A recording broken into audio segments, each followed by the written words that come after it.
Good afternoon, everyone, and welcome to Pratham's 30-year celebration. Look at you all, looking lovely. Yaar, Smithan, 30 years feels like a long time, feels almost slightly old. Oh, नहीं, बिल्कुल नहीं. प्रथम पहले भी young था, आज भी young है और हमेशा यंग रहेगा. लेकिन 30 इयर्स का मतलब बहुत सारी चीज़ें बदली तो ज़रूर है. और ये सिर्फ हम ही नहीं बदले हैं. हमें पता है हमारा देश भी काफ़ी बदला है. I mean, of course, I was a 90s kid and I remember those TV sets, those big box things that you had to find space for in your living room. और उस दूरदर्शन टीवी पर सिर्फ एक ही channel लगता था, दूरदर्शन. और उस समय के बच्चों का सबसे बड़ा थ्रिल क्या था?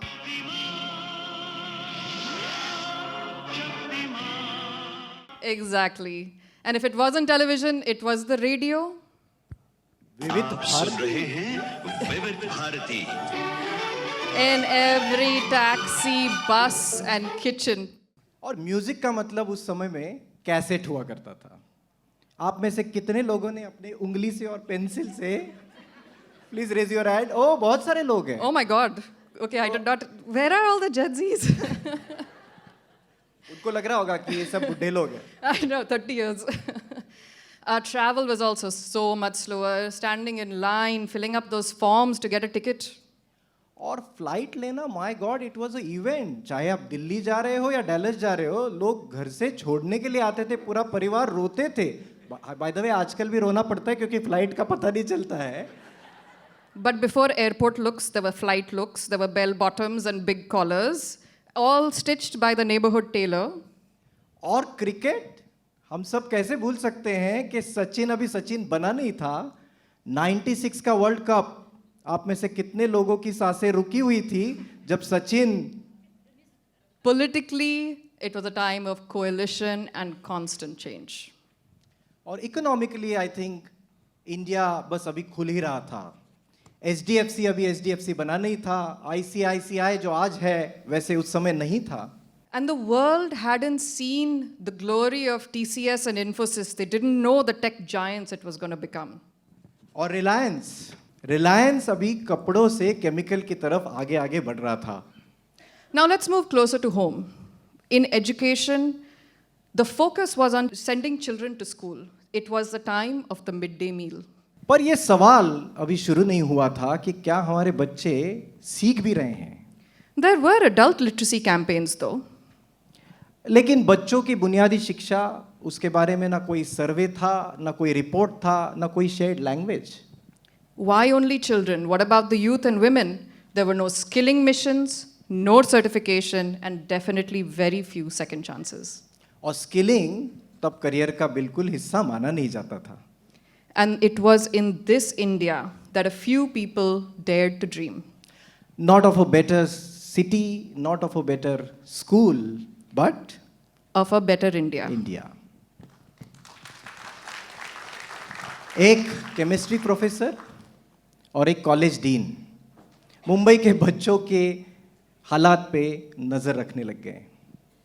They asked a very simple but uncomfortable question. Can children read? And that question became Pratham. A small mission ready to challenge the system, but equally ready to support it. तो आज 30 साल बाद सिर्फ देश ही नहीं बदला, प्रथम भी हर दौर के साथ, हर ज़रूरत के साथ अपना रूप बदलता रहा है. At the heart of Pratham's journey is a leader who combines rigor, curiosity, and deep commitment to children's learning.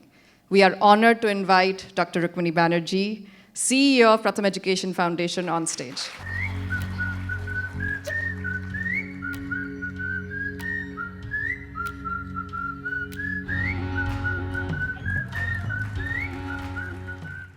Good afternoon, everyone.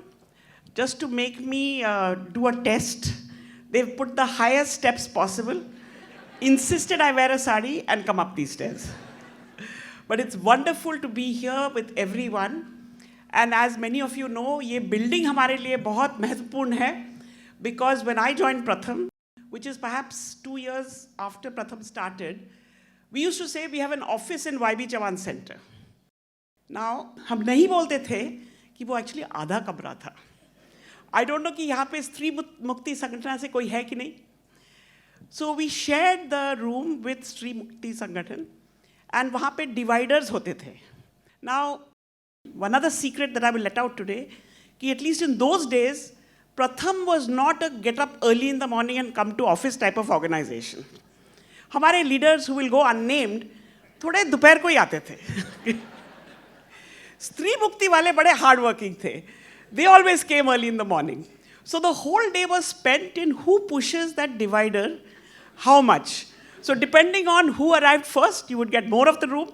And then depending on who left, you would get the rest of the room. And this was all happening in this building. The building had lots of other interesting things. And Farida, I don't know if we will follow through with our legacy. There was a canteen in the building, and they would, sometimes when they served other people, कुछ leftover हो जाता था तो हमको मिलता था. And my favorite is jalebi. So I've eaten more jalebi in this building than perhaps anywhere else in India. So I hope today for high tea, I was very new to Bombay in those days, and I had to learn many things. I mean, we are still learning, but in those days I had to learn many things. I didn't know how to get into a local train. So very often I would take the train all the way to VT, take a taxi, then go on the Western line to go somewhere else, till somebody in Pratham explained this to me. We had a fellow colleague, Sathi thi hamari, called Pratima Bandekar. And she would often say to me, "Tumi kuthe hota, tumhala kahich mahiti nahi. Where were you? You know nothing. You've showed up in Bombay, and we have to teach you everything." And like that, we have many of my first teachers in this room. Suvarna, who's sitting right there, I think took me to the first Anganwadi, to the first school, and she today told me that she joined Pratham much before me. So we have many Prathams here. I also learned, I used to think Bombay is one city. Is Bombay one city? See, nobody wants to make a... So we had some key people of Pratham who are all sitting here in the front row. I learned that Kolaba of Farida, Parel of Usha and Meera, and Dadar of Madhav are different continents. Inko ek saath lana matlab you have actually achieved. So people say right in the beginning, was your view to go all over India? No, because we were trying to do the Kolaba, Dadar and Parel bit in those days. No, but on a much more, I think, serious note, I joined Pratham roughly around August of 1996. And at that point, we were associated with about 150 balwadis. There was hot discussion. Iski quality kaise maintain ho? Iski training kaise hogi? What are we going to achieve? And so on. At that point, I also learned that there are many ways that we can work together, because just to answer these questions, Ramesh, if you remember, the first set of young people from McKinsey started working with us, thanks to Ramesh, for getting our metrics and our measurements. And I used to give them a very hard time. Till one day, Meera said to me, "Sodun de na, kiti chhan mula yetat apne office bade. Why did you let them be? They're such sweet boys who come to the office. Why are you giving them such a hard time about metrics?"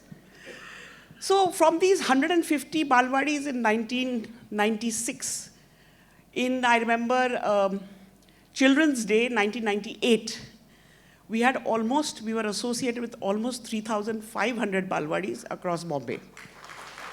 And Parel ka jo park tha in front of the school was full, because I think we have had very few celebrations of this type in the last 30 years.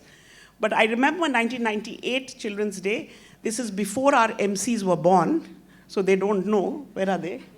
That there was life before them. There was a huge celebration, because our idea was that if every child in Bombay went to preschool, then every child would go to first standard. And if you started in first standard, the chances that you would go further would be, much, much higher. So from that time, I would say, which is now, whatever it is, 1996, to this year, which is our 30th year, I mean, it's our 31st year has actually started. But I think the way that Pratham knows how to celebrate is not in halls and not in functions. But last summer, we thought the way to celebrate is to have a massive summer camp across the country. And from those 3,500 Balwadis, I think we learned so many things, many key lessons that have lasted us.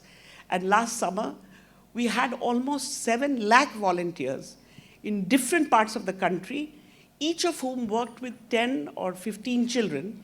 And I think, I don't know, Guinness Book of World Records में कैसे घुसते हैं, and घुसना भी चाहिए कि नहीं, but I think across the country to have a summer in which children did fun activities, lots of play, Deepika, with their older siblings or older young people in the community.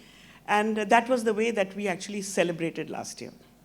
So I want to just leave you with this thought of celebration. I think we've had a lot of fun, a lot of learnings as we've come till here. And I think there's going to be a lot more. But I can't give away all the secrets because I'm only the Pratham speaker here. Can I invite Madhav, Usha, and Farida on the stage?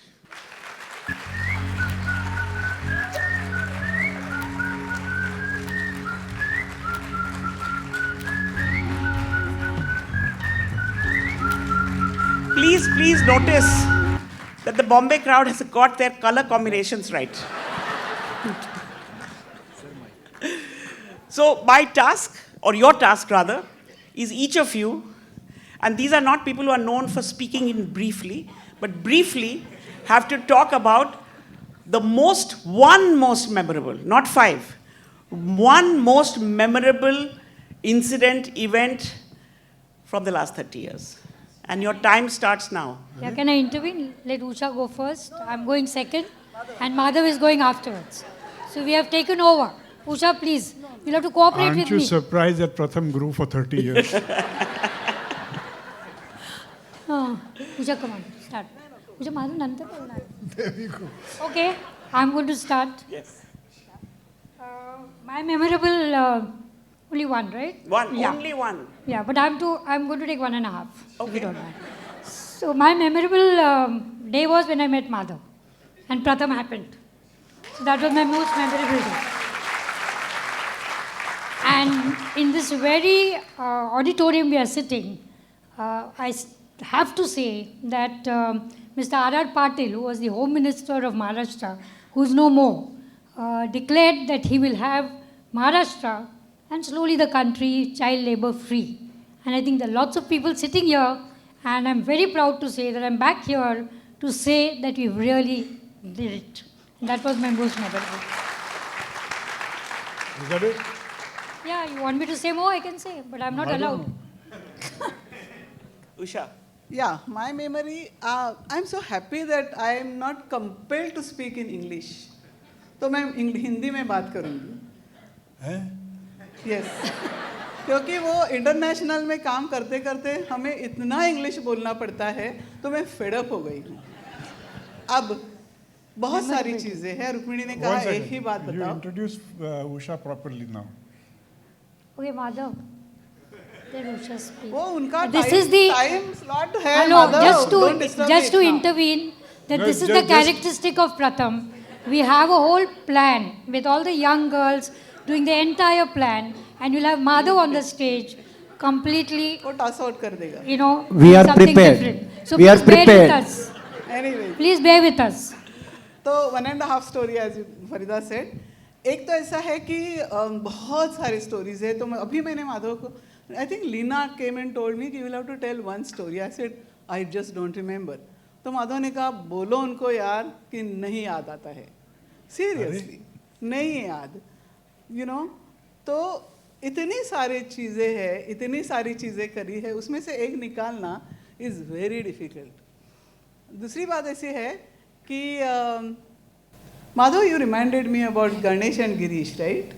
Yes. तो Ganesh and Girish नाम के 2 एकदम छोटू बच्चे मुझे मिले थे. उनमें से एक HIV पॉजिटिव था. मैंने जब उन बच्चों को देखा तो मुझे ऐसे लगा कि इनको मदद करनी चाहिए वगैरह वगैरह. लॉन्ग स्टोरी शॉर्ट, थोड़ा लॉन्ग चलेगा. नहीं यार माधव, वो बाद रेडी में है, सब बोलो ना लोग वो. मुझे बोलेंगे कि उषा ने बहुत समय लिया. अरे कुछ बोलो उसको थोड़ा. तो वो बच्चे जो थे दोनों एकदम छोटे थे, बहुत ही ज़्यादा छोटे थे, वल्नरेबल थे एंड ऑर्फन्स थे. उनको कोई देख रहा था तो वी स्टार्टेड हेल्पिंग देम वगैरह वगैरह. And then I had to really run from pillar to post to send these 2 children to Sweden. उनको ऑर्फनेज से उठा के एडॉप्शन के लिए हम लोगों ने भेज दिया। अब वो बहुत बड़े बच्चे हो गए, मेरे से भी बहुत ऊंचे हो गए हैं। They are now in Sweden, they are studying in university, they finish their university. And वो जो था, वो जो कुछ हुआ, वो केवल प्रथम की वजह से हुआ, ऐसा मुझे लगता है, क्योंकि I could spot those children in the municipal school जहाँ हमारा ऑफिस हुआ करता था, जिसका मेंशन रुक्मिणी ने किया। दूसरी एक बहुत ही इंटरेस्टिंग स्टोरी है। Madhav used to tell us and we used to have huge amount of discussion. Another thing, इसके साथ मैं बहुत ज़्यादा झगड़ा करती हूँ as of now. Too much of arguments on different things. तो उन्होंने मुझे आके कहा कि we will Not as of now. चलता है अभी 30 भी। years. तो मुद्दा ऐसे है कि we were doing ABCD, you know, क ख ग घ बच्चों को सिखाओ, बाराखड़ी करो, ये वो, and suddenly he came to me and he said we will have to teach the old women, vulnerable women, to complete their board examinations. Oh. This was somewhere in 2008-9, and उनके लिए बोर्ड एग्जामिनेशन की तैयारी, यानी ABCD से लेके second chance programme तैयार करना। तब POS नाम उसका था, प्रथम ओपन स्कूल वगैरह। हम लोगों ने वो प्रोग्राम शुरू किया। It was very difficult for us to start that program. But we started it, and then that program became really a big program. मुद्दा ऐसे है कि प्रथम में जब आप आते हो तो आपको कुछ मालूम नहीं होता है, you know nothing, literally. और अभी ऐसे नहीं होना चाहिए, because I am looking 30 years down the line now. 30 years तो हो गए हैं, ये पास्ट है हमारा। आगे के 30 years में अगर ऐसे हुआ कि आपको ये चीज़ नहीं आती तो आप प्रथम में नहीं आ सकते हैं, ये नहीं चलेगा प्रथम के लिए।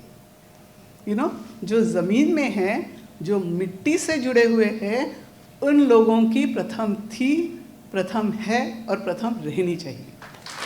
Thank you so much. Madhav is going to take a little long because he's going to also talk about his memories with Pratham. And therefore, before he starts, what Usha and all of us are saying, that all of us have stories. And I think the greatest satisfaction that all of us have got, including me, is that when you see children and when you see a smile on their faces and you make a difference in their lives, I think that is the junoon and that is the passion that we all had. And I think what Usha is saying is actually that. And I just want to say, with one of the memories that one child, the way she talked about, we rescued him from a place here and we took him to another state. And that child's mother touched my feet. She was much older than me. And she said, मुझे तो मालूम भी नहीं था ये बच्चा जिंदा था. Okay, Mumbai में मुझे मालूम भी नहीं था ये बच्चा जिंदा था. So I think there are lots of stories and one cannot keep repeating everything here. So thank you for listening to us. Okay.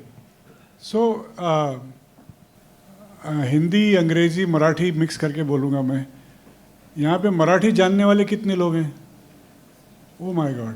तो मराठीतच बोलायला पाहिजे मग. महाराष्ट्रामध्ये आहे ते खरं आहे, पण मुंबईमध्ये पण आहे ना.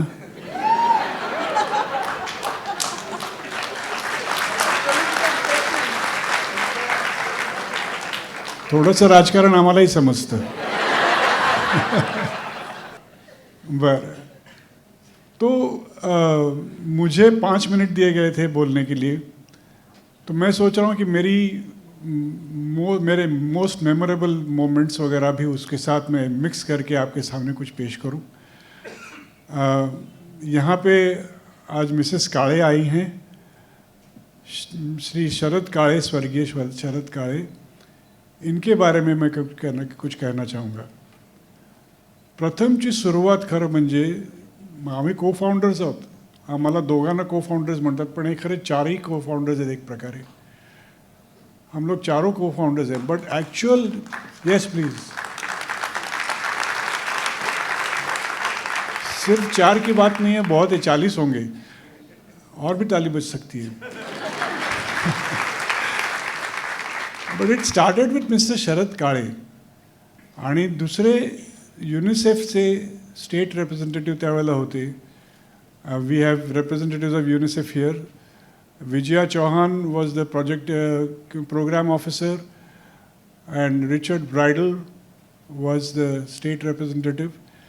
आणि त्यांनी खरी या कार्यक्रमाला सुरुवात केली. They started talking about a societal mission to make sure that children go to school. And then they went around Mumbai talking to different people. At that time, J.R.D. Tata was alive. Sunil Gavaskar was met, can you believe it? Vijaya Mehta, anybody remember that name? So she was there. So we added all those people on the list. They all agreed that this such a societal mission, bringing government, volunteers, people, and businesses together, could be created, so a societal mission in Mumbai. But it had to start somewhere, and it had to start with the municipal commissioner of Mumbai, and that was Mr. Sharad Kale. So the first meeting, and this is where the fights start between Farida and me.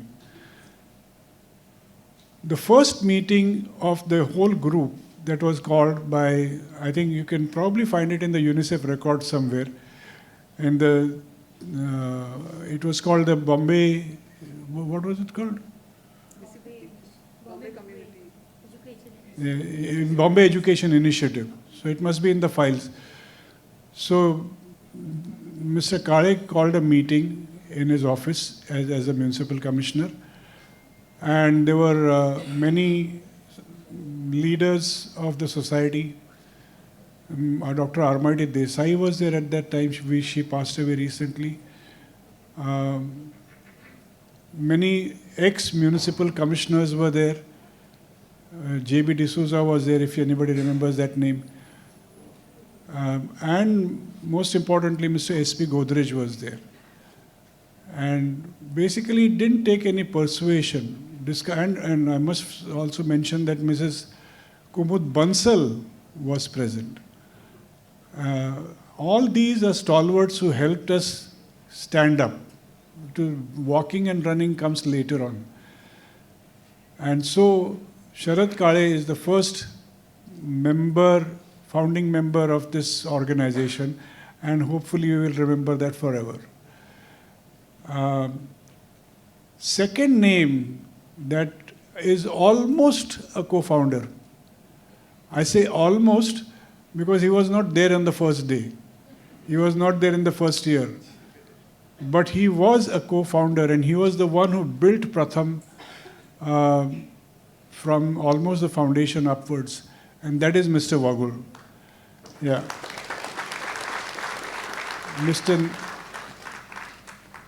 Mr. Wagul was then chairman of ICICI, which was known as the Industrial Credit and Investment Corporation of India. There was no bank. Anybody from ICICI here? Yes. Oh, they just walked in, sir. Hello. So Mr. Wagul, I met Mr. Wagul not far away from here. Their office was in the Back Bay Reclamation on the top floor, and I went to meet Mr. Wagul. And that's a very memorable day. I can remember it almost like a movie. And a friend of mine, a volunteer with Pratham, who is C.V. Madhukar, now is a well-known person about digital public goods, and every public good actually. So Madhukar used to volunteer. He used to come upstairs in that half a room that she was talking about. And actually, I don't think I should talk about this one memory. Should I? Because Mr. Wagul vehemently denied that it ever happened. So I think that's one memory that I can actually, it's a funny thing. So we were looking for business stalwarts. We had good members on the board of Pratham from the administration. And that was Pratham Mumbai Education Initiative.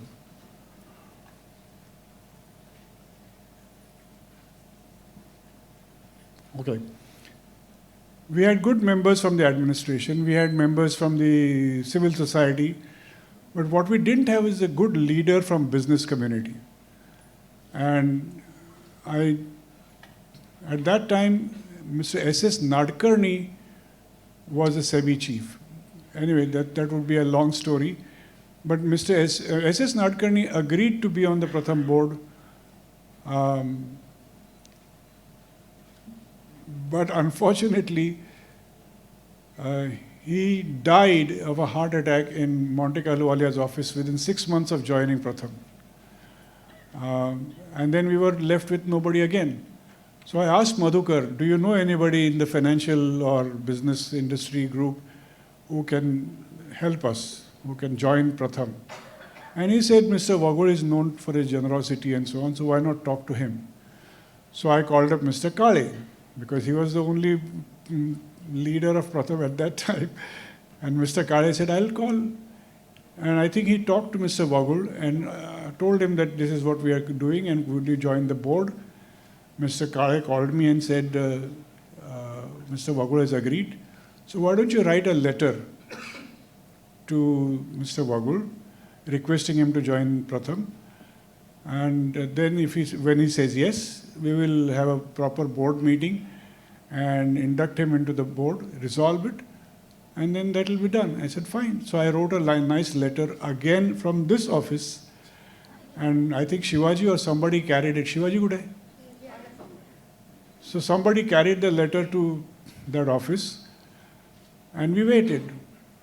Within a week's time, a crisp industrial,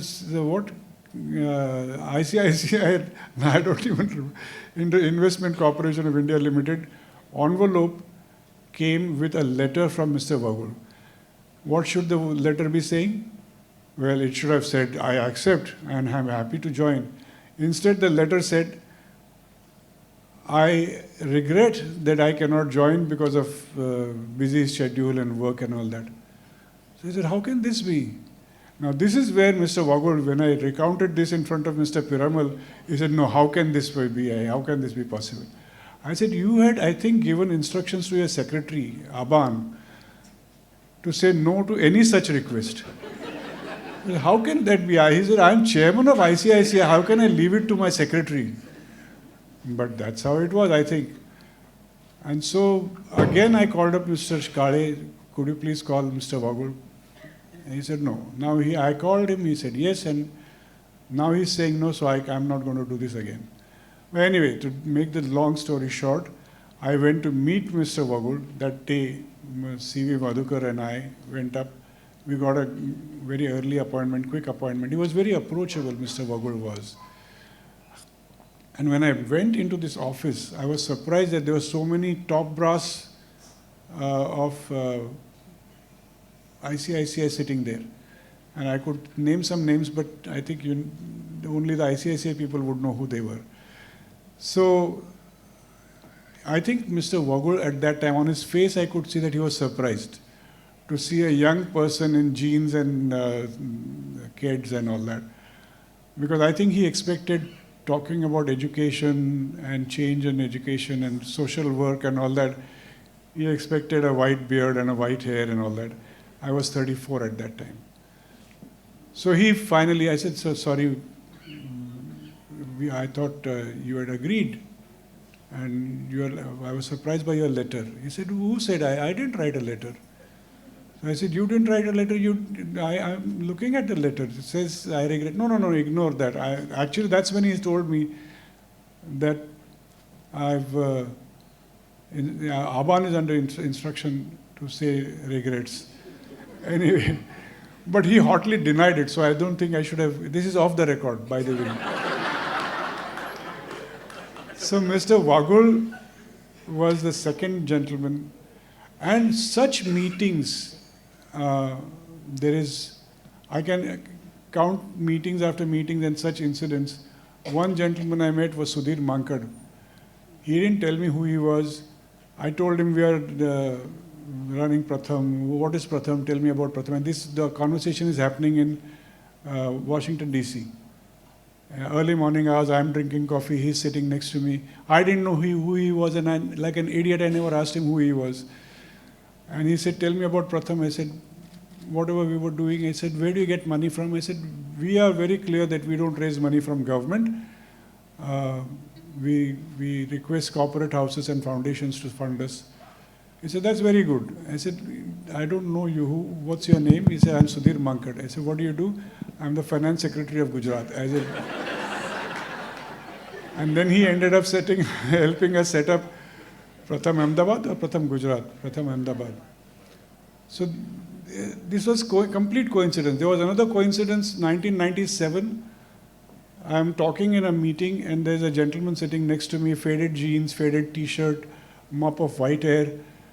And I talked about Pratham and he said, I say, this is possible in Mumbai, is it possible in Delhi? Now, there's a meeting going on. I didn't quite like the idea that we should be having a conversation while a meeting is going on. And I said, yeah, it can be done. Can it be done in Delhi? It can be done. How do you do it? I said, you say I'll do Delhi. He said, okay, I'll do Delhi. Now what? I said, now you do it.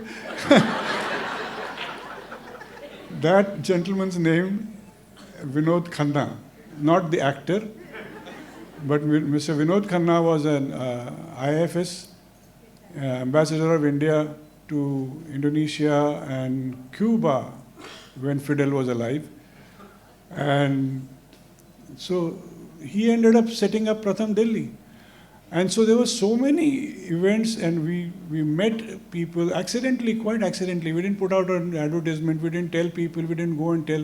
But I think this was, and we are going to hear something about Pratham from another supporter of Pratham, so I won't tell you who it is. But there are so many memories, and every person I've met, somebody came up to me today and said, do you remember me? I said, of course I remember you, you're Priyanka Chopra. She's sitting right back there. So I say, many people have come in contact with Pratham. There's another person sitting right in front, Mr. Are you a doctor? Oh, sorry. Are you a doctor now? No, I'm not talking about Mr. Pardesi, Dr. Pardesi. I'm talking about Aditya Natraj. So Aditya Natraj also, I didn't meet him accidentally, but I think you met Mr. Vagul. So it's a game of contacts. Isko contact, uska contact. Anyway, I think I've taken far too much time. There are many stories, and again, Rukmini will say, you don't write these things. I think we should write. We have some recordings, interviews and all that. So if there is anybody who wants to record some memory or something, we are happy to do that for you. Okay, thank you. Again, as Madhav said, we are not good with books. We are not good with writing. But for this 30th year, we thought it would be a good idea to put together, and again, uska अच्छा word नहीं मिल रहा है, so I'm calling it artifacts. अगर प्रथम का museum होता, तो उसमें हम क्या चीज़ रखते? So this is a book which has significant or different or unique or maybe not so unique items which have been put in the book. And in true Pratham style, because we're very frugal, we have printed very few copies. But there will be, I think, a QR code where you can flip it. So I would request the crew on the stage, please open the ribbon and kitab ka release aap karo.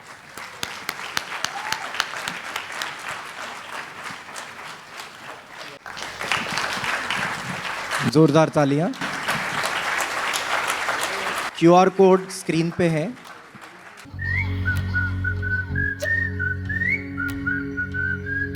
Thank you very much. I'm not going to hold anything up, but I know that you're going to now invite Meenakshi to come on stage. This is a message, Meenakshi, for you. Not a momentous event for me, but when I met Madhav and wherever it was, there was no talk of anything. He just said, can you come to a meeting tomorrow? So if I was never hired, I cannot be fired. Thank you very much. मैं Farida ma'am और Madhav sir और Farida ma'am को request करता हूँ कि वो stage stage पर रहें। मीनाक्षी जी।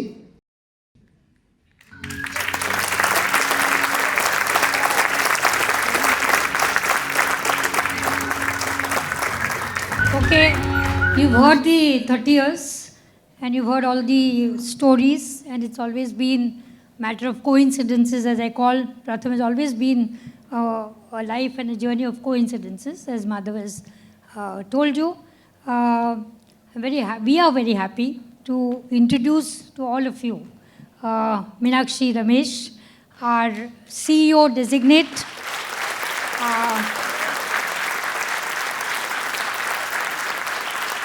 Rukmini Banerjee has given her service and contributed as a CEO for last 10 years. And of course, you heard everything that she was talking about.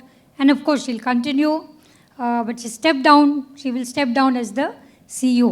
So we have a pleasure to introduce to you Meenakshi Ramesh. I'm not going to give you her bio and education qualification, but I'm just going to tell you that for her and for all of us, it's like a homecoming, because Meenakshi has worked with us in that small Nana Chowk office, along with rats, cats, and a lion's den where Madhav sat. So, and Meenakshi still survived, right? So that's a big compliment for all of us. Meenakshi's had years of experience in a lot of NGOs, and she brings with her, of course, empathy.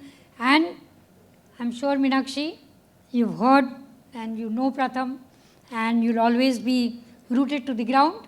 And legacy will stay on. And we as founders are requesting, and I'm sure there's no need to request, all of you that you'll support all of us, including Meenakshi, in the same way that you have walked the journey with us for the last 30 years. Thank you very much. Thank you. Thank you so much. Thank you,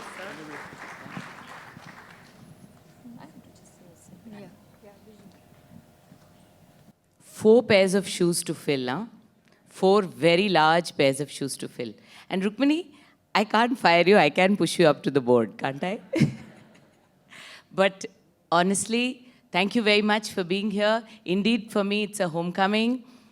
But the Pratham that I worked in, sometimes worrying about whether it was the right time to enter the den, or whether it was okay to just sort of hedge your bets and stay on the outside. The small office in Nana Chowk, I was there until 2009. And the Pratham that I came back to in November, fundamentally the same. The soul of the organization is the same. The mission alignment right down to the last SIM in the community. But the organization is very different. It has changed. It has grown. It has become a name. There is a reputation. There is an expectation of leadership of India's social impact sector. So when I think about what lies ahead for me and for Pratham, I respect the legacy. I am truly fortunate to be in this position. I'm privileged to be leading this organization, but I'm very cognizant of our challenges. In the last 30 years, from focusing on every child in school and learning well, we've gone on to look at youth and how do we skill them, how do we get them meaningful jobs, how do we make sure they stay in activities that are financially and socially meaningful for them. We're looking at women now who are in the community. Usha Tai told you about it. How do we bring them back into education? And you can be sure that for every program, we'll have a moniker in Pratham. Padhai or Kamai, learning and earning, Kamal ka camp. Everything has a nice, easy name. But these are all representative of challenges that we're facing. Can we afford to stay with just the mission of every child in school and learning well? Do we not have a larger responsibility to society as one of the organizations that has such a legacy, such a depth of experience, so much to give in terms of the people that we have, the resources that we have, the support that we have from society? On that reflection, out of that reflection was born our new mission. And as the fortunate leader of this organization looking forward, I invite you to share in Pratham's new mission.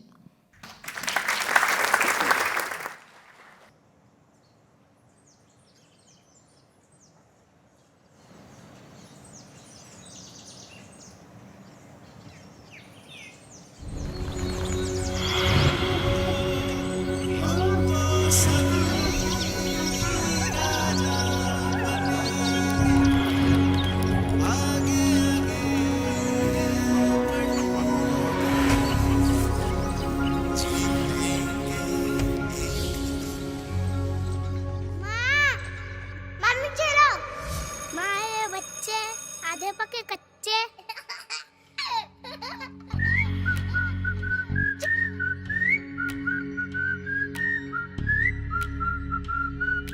आधे पके कच्चे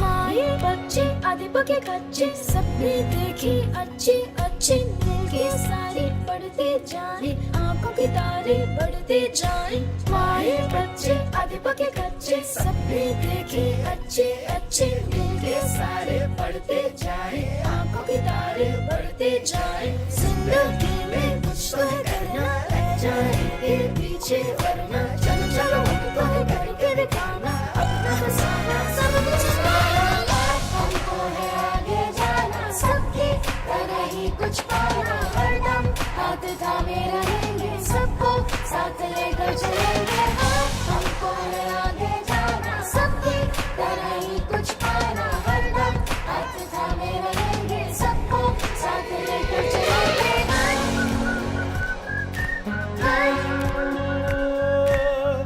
हमको सभी राजा बनेंगे आगे आगे बढ़ेंगे जीतेंगे एक दिन हमको है आगे जाना सबकी तरह ही कुछ पाना हरदम हाथ थामे रहेंगे सबको साथ लेकर चलेंगे हमको है आगे जाना सबकी तरह ही कुछ पाना हरदम हाथ थामे रहेंगे सब मैं महाराज చూడాలి భీతర్గాను ఆత్మవిశ్వాస్ బట్టి దిక్కి నేర్చుకోవడం చాలా సరదాగా ఉంటుంది ప్రతిరోజు కొత్త విషయాలని అన్వేషించడం నాకు చాలా ఇష్టం এই ট্রেনিংটা পেয়ে আমি খুব কৌশল আর আত্মবিশ্বাসও পেয়েছি इस मौके ने मुझे अपनी शिक्षा फिर से शुरू करने और अपने सपनों का पीछा करने का अवसर दिया आंगन से निकलेगा जिस दिल उस दिल निकलेंगे आगे तब देखेंगे कैसे अपनी किस्मत के है भाग जागे Thank you very much. You know, Smritin, we talk about the 90s and we remember cassette tapes and Shaktiman, but it was also a time that was extremely analog. और ये बिल्कुल इसमें समझने की बात है कि उस समय नो डैशबोर्ड्स नहीं हुआ करते थे, पावर पॉइंट प्रेजेंटेशंस नहीं हुआ करते थे, no real time data. But one thing that has been constant from then to now is the courage to ask questions about the future. और पता है 90s में एक बहुत इंटरेस्टिंग चीज़ प्रथम ने की थी, वो शायद कम लोगों को पता होगी. उस समय एक ईमेल कैंपेन किया गया था एंड उसमें चिल्ड्रन राइट बच्चों के शिक्षा के अधिकार के लिए एक ईमेल कैंपेन किया गया था. And they received over 4,000 emails in response. Mind you, this was a time when email itself wasn't common. Forget email marketing. 4,000 लोगों ने रिप्लाई किया. इसका मतलब आगे की सोच सिर्फ हम ही नहीं रख रहे थे, बाकी और भी कई लोग इस तरीके से सोच रहे थे. Even before the CSR Act of 2013 existed, we had organizations like ITC and PNG who had social investments in mind, thinking about the future. नीति बनने में समय लगता है, उतना लगा, लेकिन कुछ सरकारी अधिकारियों ने ये जो ज़रूरी बात है उसको नज़रअंदाज नहीं किया. उन मुद्दों पर सभी ने बहुत मेहनत की. which is why it's now very important that we hear from these people and see what they think is coming up in the next 30 years.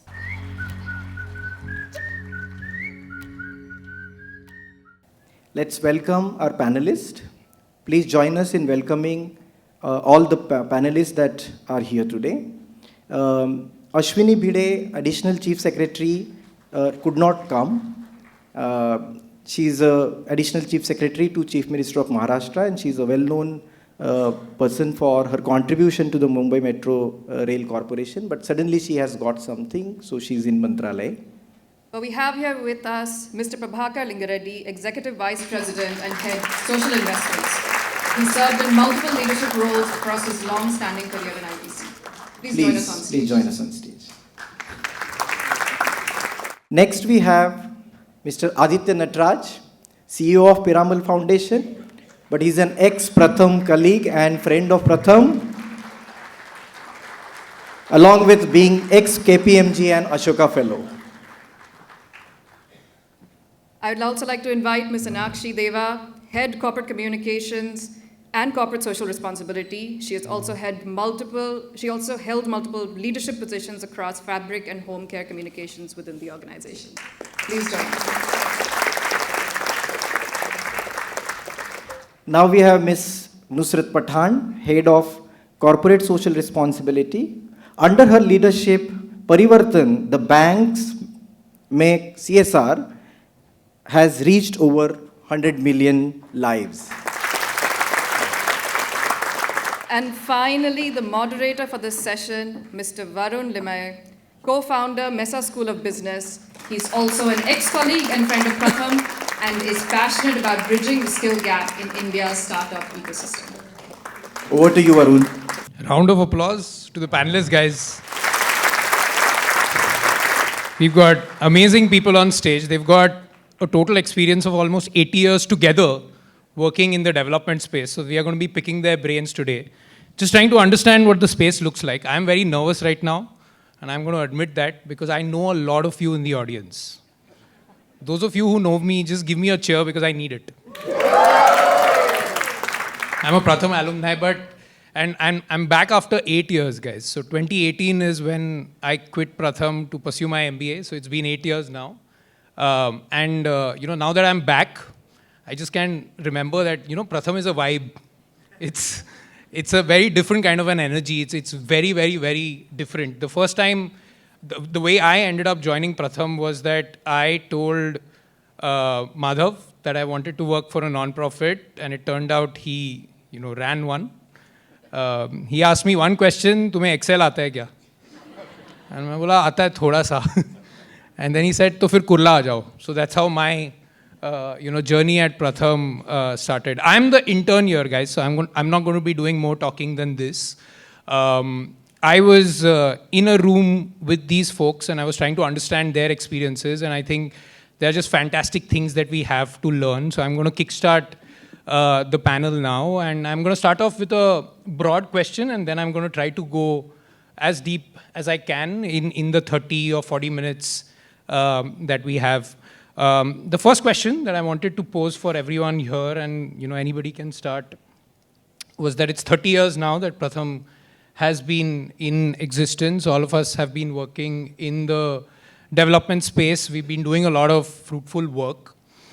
We've learned a lot of things. But if there was one thing that you could kind of pinpoint is probably the most drastic or the most useful thing that you've learned over the last many years that you've been in the development space, what would that one thing look like?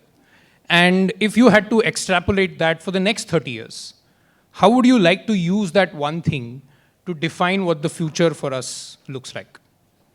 Anybody can start. So slightly complicated, yet provokes you to think. Two questions that you asked: what is it that you think you've learned? Let's look at it this way. What has we seen actually evolve in the last 30 years? I think the most relevant for me, being part of the CSR community, is the actual evolution of the Act in itself, right, into 2013. And I think what has grown phenomenally is the contribution of the NGO sector, the not-for-profit sector, the way we've evolved, there, the strengths of that sector and how those have actually built the ecosystem, I think those two for me are huge contributors to the entire development space in the last 30 years. For me, the learning is how the needle has shifted from philanthropy to more strategic thinking. Yeah? And in the next 30 years or in the next 10 years, what I actually look forward to seeing as a change is for this to move further. Because currently we are still somewhere stuck at the outcome level. We are still thinking activities, we are still thinking very hard-coded impact criteria. But to actually start looking at outcome and start actually looking at where we are making an impact.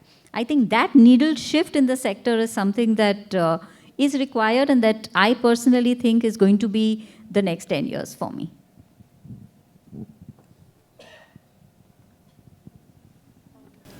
I think building on what you shared, right? I think first of all, it's a privilege to be here in this audience and talk about reflecting back, but also talking about looking forward.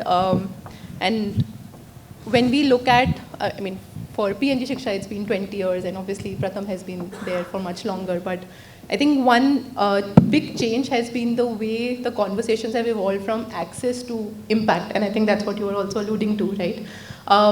When the start of this journey for PNG at least was all about, do we have enough schools in the country? Can we help build them? Can we help get children to go there? But now it's more about, yes, maybe the child is going to school, but what is the outcome of that? And can they do something with the education that they're supposed to be getting? So I think moving the needle on what happens as an outcome of the activity system. And I think the other one that has enabled that is also the partnership of all the stakeholders coming together. I think you laid it out, right? It is a complex ecosystem and problem that we are all trying to solve for. And if it was easy, maybe in 30 years, we would have been already sitting on a solution that can achieve 100% education for everyone. But I think the fact that every stakeholder has a role, whether it is the parent, the community, the government, the corporate sector, and everyone playing their role, will probably move the needle much faster for the next 10 years. Got it. And just to kind of just add to that, and then we can go to the other panelists as well. I think both of you spoke about impact. Measuring impact is hard. Yes. It's one of those things where, you know, things get stuck. And when there is live, displayable impact that is available, you know, it kind of kickstarts a flywheel where there are more investments start coming in. Any good practices that you've seen in impact assessment itself that have worked for you?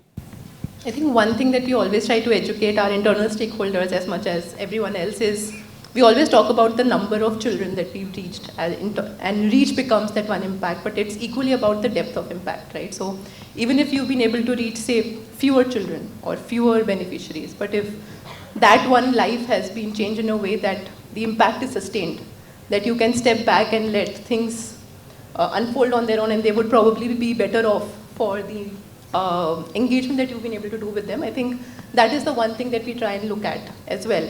And you're right, the long-term impact, measurable impact will take time, but if we have enough proof of concept to tell us that we're moving in the right direction and enough stories, enough anecdotes, I think that helps keep the energy and the conviction going for the time being. No, that's helpful. Can I add to that? So just building on that, you know, equally important is when you're working on scale, because for us, that's a challenge as well as an opportunity. And I think being part of the CSR team at HDFC Bank, that's something that we take pride in, because we've tried to instill that rigor of impact within our projects right from the design phase, right? So because we work on 6 thematic areas, multiple projects at any point of time, we have more than 200 projects which would be active on field, yet to make sense of all that data and then to report, not just on numbers, but on impact, I think is a tremendous amount of effort that goes in. And that's only possible because we build impact indicators at the design level. Short term, long term, medium, all of these.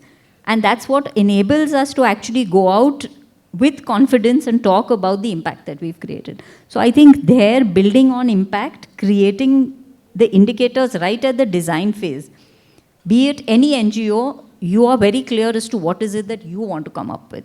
And that's something that is contributed for us. I think when I look at last 30 years, and if I were to sort of look at two words that resonate for me, and which sort of reflects the journey of last 30 years of the Indian development sector, one word is possibilities. The second word is optimism. I think at least our generation, I know when we were being in school, etc., there was a lot of negativity around us. What has really happened in the last 30 years is, I think there's a greater sense of optimism, more and more possibilities being explored, belief in possibilities, and I think to that extent, the foundation has been set. And one of my favorite authors, when I look at Stephen Covey, I think earlier all of us would talk of circle of concern. I think increasingly what the development sector has shown, and the whole ecosystem approach of development sector working with the government, with the corporates and philanthropy, that you can have circles of influence.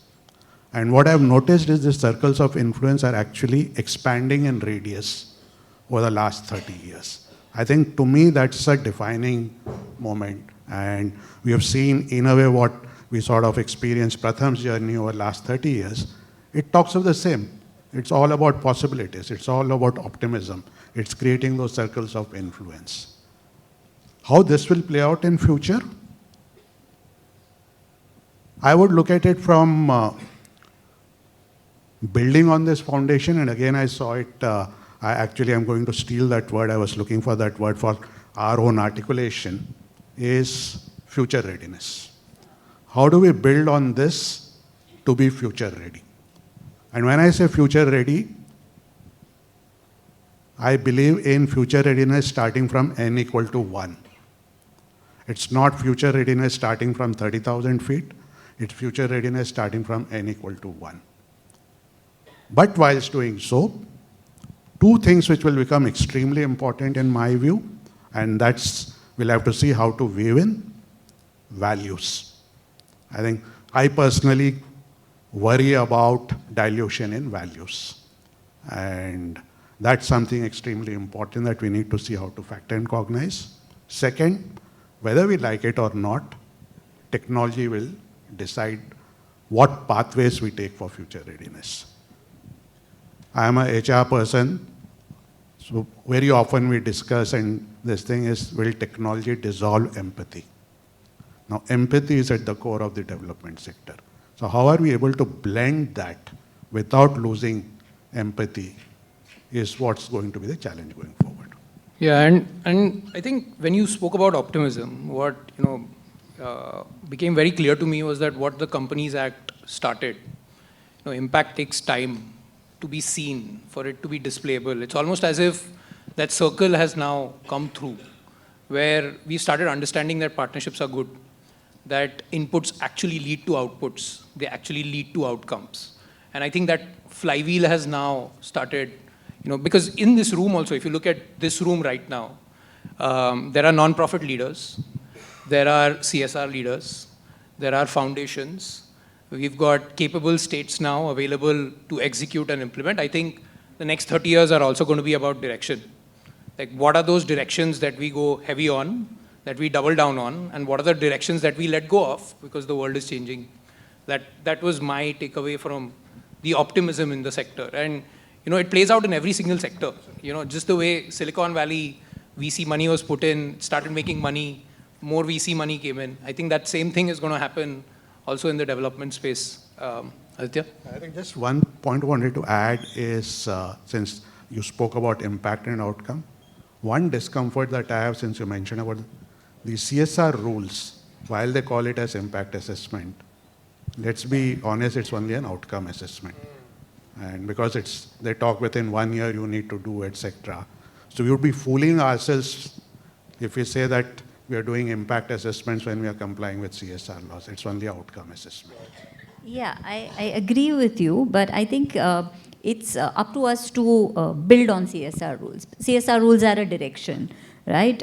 For us, impact doesn't stop at a project level impact, because we further layer it with a thematic impact, we layer it with a regional impact. So I think that's the value that you can draw out of the power of the rules, right? Yeah, and I mean, just to even build up on what you guys are saying, I think I've not been in the space for as long as you guys have, but when I was working with Pratham, and I used to work in this department called Measurement, Monitoring and Evaluation, it's almost as if we were the ones who were seeding the word impact and evaluations. Now we've already said that word 10 times in the last like 10 minutes. I think that's the change. Sorry. No, actually, my point was very similar to what Prabhakar and you were sharing. I was just using a different word for it when I look back at the last 30 years. The word I would use is self-confidence. You said optimism, I'm just using the word self-confidence. I think, I'm relating to my own story. When I came back in 2001 and I was looking for something to do, I was roaming around, and there were several NGOs I met in Mumbai who were working on education. And one NGO is working with like 85 children, another one with 112 construction workers, another one with 120 people. And they all thought they were doing as much as was possible. And the distinctiveness when you look at the stats, there are 300 children coming into Mumbai every day. So which means the bucket was leaking faster than you were plugging it. And so the confidence of doing something with scale in those times, Madhav used to be considered like little nuts. Now he's considered the norm, right? So in terms of doing scale, I think that self-confidence that we can do scale, that scale is necessary, was something that I think Pratham brought into vocabulary and has brought that self-confidence into the sector. So I think that's one major achievement in the last 30 years. When I look forward for the next 30 years, sorry, I might sound a little cynical, but I think we've got stuck at a particular level. When I joined the sector, the question was, will my maid's daughter ever get the same chance as my daughter? That ethos, I think, is still not true. It is still some charity for someone else. The ethic of saying every child is the chances should not be based on the economic capability of the parent, but on the hard work and the talent of the child. I think it's an ethic in India which I'm hoping will change in the next 30 years. So then truly talented people are rising. And unless that ethic comes, I don't think we can build the larger democracy. Because the fundamental thing in a democracy is that if I work hard, my voice will be heard, and I will be able to contribute to the country. And I don't think that ethic is changing. In fact, I think we've got stuck at a particular level. Got it. So that's useful. And just to take now that everyone has shared their opinions about what needs to be done, I think we got a lot of resources, capable people in this room who are going to be taking decisions that can fundamentally change India, the development space. And I think one conversation that we had was that there are some very common questions that CSRs, foundations, nonprofits deal with. So I would like to pose these questions to you folks, just to try to understand your perspective on it. I have done my research on the kind of work that you guys have done. So I know, where is it that you've gone deep. So I'm going to try to pull on those panelists who can add value to that subject. I think first dilemma that I wanted to talk about was when thinking about investments, there are a few long-term investments that you make. There are a few long-term bets that you make, and there are a few that can give you immediate impact. And I run a startup, and I keep my team very, very, very accountable on a quarterly basis on what are the numbers, how are they moving. With all of those pressures, how do you end up making decisions which are long-term? Is there a stress, a usual tension between the regular monitoring and the regular accountability that comes in, along with the fact that impact takes time? How do you guys think about this? And maybe we could start with Prabhakar, because I don't know whether you know this, but 40% of my time at Pratham was spent in ITC Sunerakal. So not only have you improved the lives of the children there, you've also improved the lives of Pratham alumni.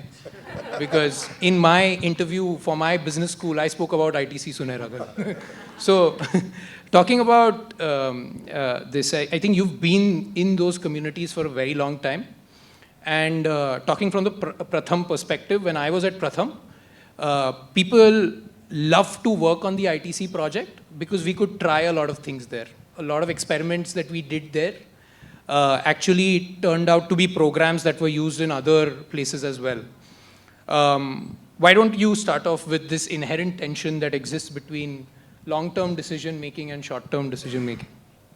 Firstly, thanks for those kind words. This is again a classic case of impact. I don't think we ever thought of that today we talk of capability building, of implementation partners, etc. But we never sort of look at it from that lens, and thank you for bringing that perspective. I'll probably respond it at two levels. I think this whole dilemma of short-term, long-term, in my view, tends to happen when you purely look at it from a lens of allocation of funds. That's where that should I put it here, should I put it here. But if you were to look at no, allocation of funds is secondary. Whatever I do, I will go back to my anchor as to what is the purpose for which I am doing what. And I don't think most of us would have a purpose which is short term. Then it's not a purpose. So my takeaway has been is that whenever you have a dilemma, take shelter under purpose. Purpose guides you on what you should be doing. Purpose guides you what you should be doing rightly. That's one part of it. The second part of it is, I don't think it's a question of versus. And this is something I think in a lot of cases, and it's not only in this, everything becomes a dilemma when we say it's versus, either or. I think we have to learn to live with a paradox of and. Both can coexist. And when you start training your mind that I can live with this paradox of short and this thing, the dilemma does not exist actually. Let me give an example, I think. Frame with which you look at. If I am skilling a youth today and the person gets placed, is it short term or long term? One way to look at it is it's short term because the person starts earning, and therefore you can start putting a metrics. Okay, how many have you trained? How many have you placed? And then there could be tomorrow for some reason the placement comes down. You may have a knee-jerk reaction saying that the program has failed. But if you look at it from the lens of long term, yes, person is getting, but you have created agency in that youth for future. Then you will not be caught with the short-term metrics of placement. So that's an example to sort of say how to look at the lens. You require that metrics, but you don't make your decisions or respond just because that short-term meter is going up or down. You fall back to the anchor of what's the end goal per se. And let me be a little more specific here, right? I think these are incentives, right? I mean, what happens is that results create incentives for people to behave in a certain way. They behave in a certain way, which leads to decision making. I think this is the thought that you have, but there must be an army of 1,000-odd people who you are working with. So I think what you are talking about is almost creating like a DNA, where everyone is thinking outcome backwards, is thinking much more long term. Is there something that you've done in your organization, with your team, with your leadership team, how they think that, just to change that DNA or even build that DNA? I think DNA does not happen overnight. It also does not happen by one person's narrative. I think it's the collective leadership that gets involved in changing the narrative. One of our learnings has been is when you're looking at long term, the whole ecosystem also has to be aligned to think long term. If today we have been working with, associated with Pratham for 20, 25 years, yes, Pratham has also sort of had to cope with our idiosyncrasies. We are not the easiest people to work with, but there has been a clear sensing of value add, mutual value add. And to me, this, you'll have to look at the incentive that you asked in terms of shaping the DNA. The crux of it is if one can see value in it, then that narrative of incentives or long-term, etc., keeps getting reinforced. The second thing that what we have done is we have layered the incentives. The person who is on the ground probably would be more looking at short-term, etc. But as you move up the hierarchy, you start engaging at a different level. So today my, what should I say, my metrics is not on what's the outcome we have reached, whether we have spent, etc. My metrics is not on the compliance of CSR rules, etc. Very briefly to explain, I get measured on 3 metrics. What is my pipeline for innovation? And this came up about 3-4 years back because it was felt that if you have to contextualize your responses, you have to start working on innovation. And generally, CSR has been risk averse because you're wanting very concrete results, etc. So that's one, this thing. The second metric on which I get evaluated is how is my partnership ecosystem growing and developing, including the partnerships with government. So that's the second metric that I get evaluated on. The third metric that we are now looking at is what role are we playing in shaping the narrative of the development sector ecosystem. Now, if that is my metric, it has come from the board. So that top alignment has happened. Now it's up to me as to how do I keep sort of cascading it down. So we have clearly, what should I say, differentiated our roles and responsibilities. I hardly go for my operations visits. I focus on this part and I have a separate team which drives this.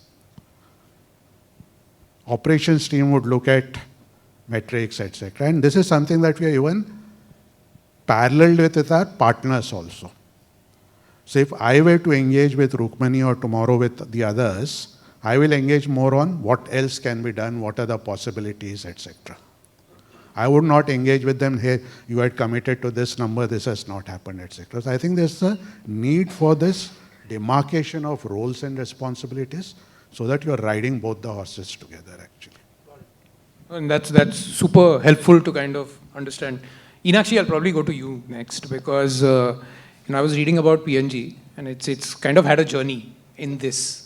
From the outside in, it seems as if you've tried to move from displayable short-term to long-term in the last like 20 years. It seems as if you're actively trying to kind of change that DNA internally. Could you walk us through what's happening in the organization? How are decisions being taken right now?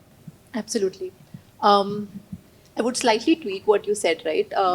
Have we evolved over the last 20 years? Absolutely. And we say that with pride. And I think it's generations of leaders at P&G who've done this role that I'm doing today that have shaped that thinking.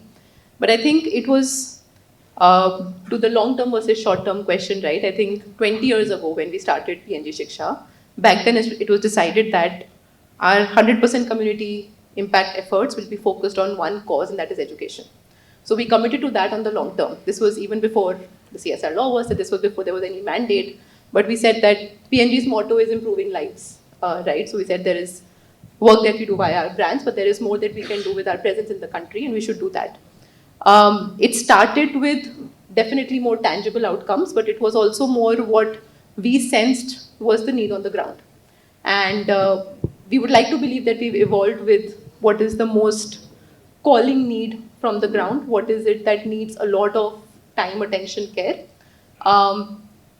As our resources have expanded, as we have been able to do more, get involved more, the long term on staying true to education has stayed, but the shorter or the short to mid term on what is it under education, because education can have so many different tangents, right? But under that, what is it that we choose to invest our, not just monies, but our time, our effort, our partnerships, building the ecosystem within the company as well, right? You also spoke of the internal dilemma, so to say. And I think what has really worked is just demonstrating the fact that we are not rigid. We will change with what is the need on the ground. And as long as we're able to create impact with that, it works. Having said that, I will also say that the long term cannot exist without the short term. And the short term impact is needed almost as proof of concept that if you were to scale this, if you were to do more of this in more markets, in more communities, with more children, with more parents, there is possibility of the same outcome to come. And therefore, to the point that you were also making, the two are very closely linked.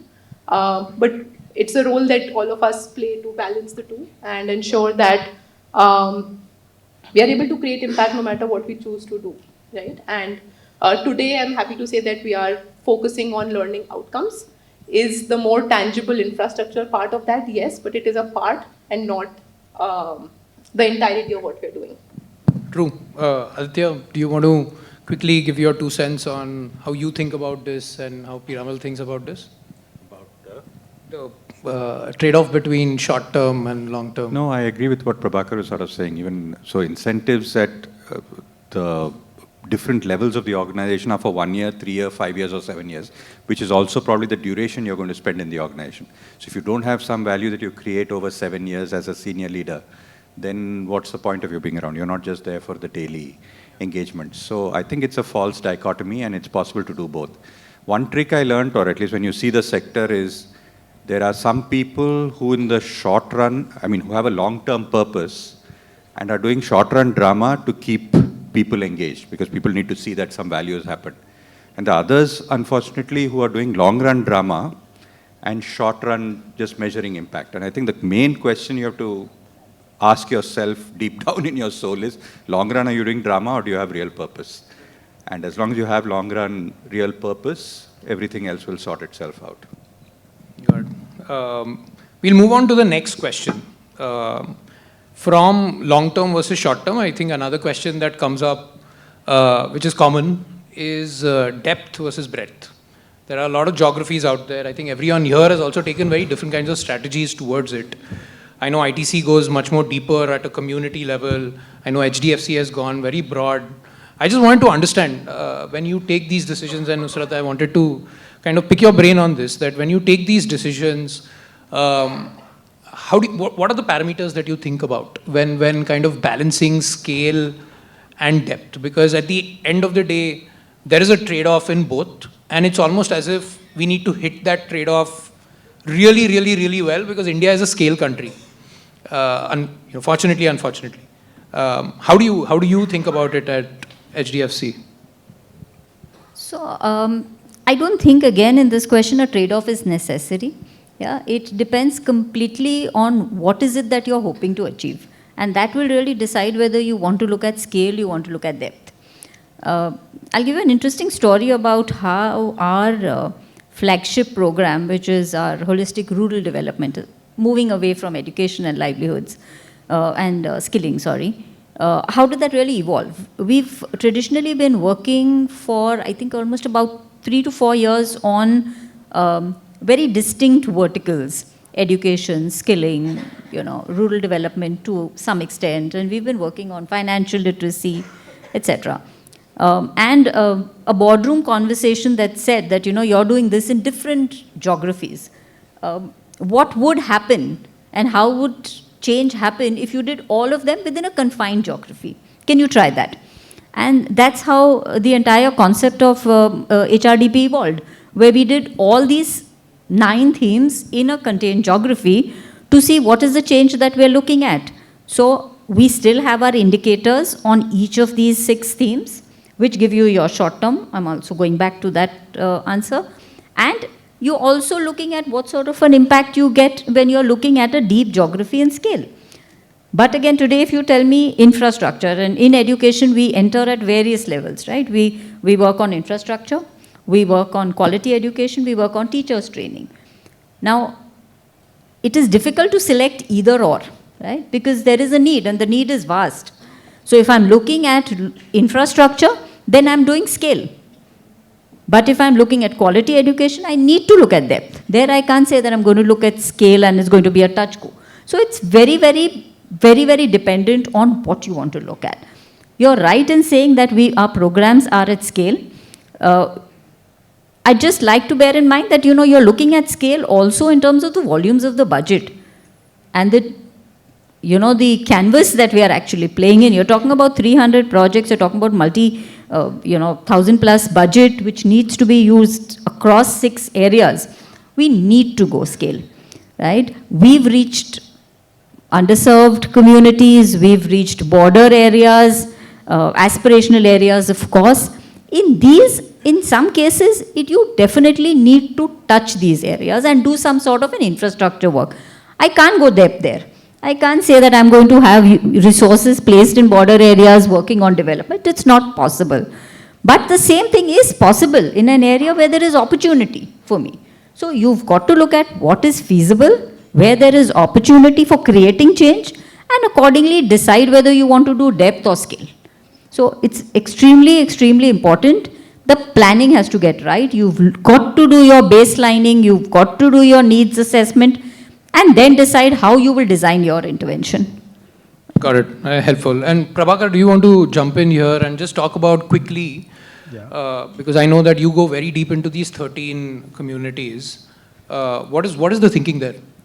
I think the reason is on a simple belief that problems are interconnected. And if problems are interconnected, the solutions have to be interconnected. I may improve the learning levels of a child, but if the child goes back to a house where the whole ecosystem is impacted adversely because of any other reason, parents are not earning money, etc., all that will sort of negate the good work that you've been trying to do. So it's more driven by belief that you have to have a holistic approach if you are looking at long-term impact. So that's one part of it. I think the second part of it is, and that's something that we are now exploring.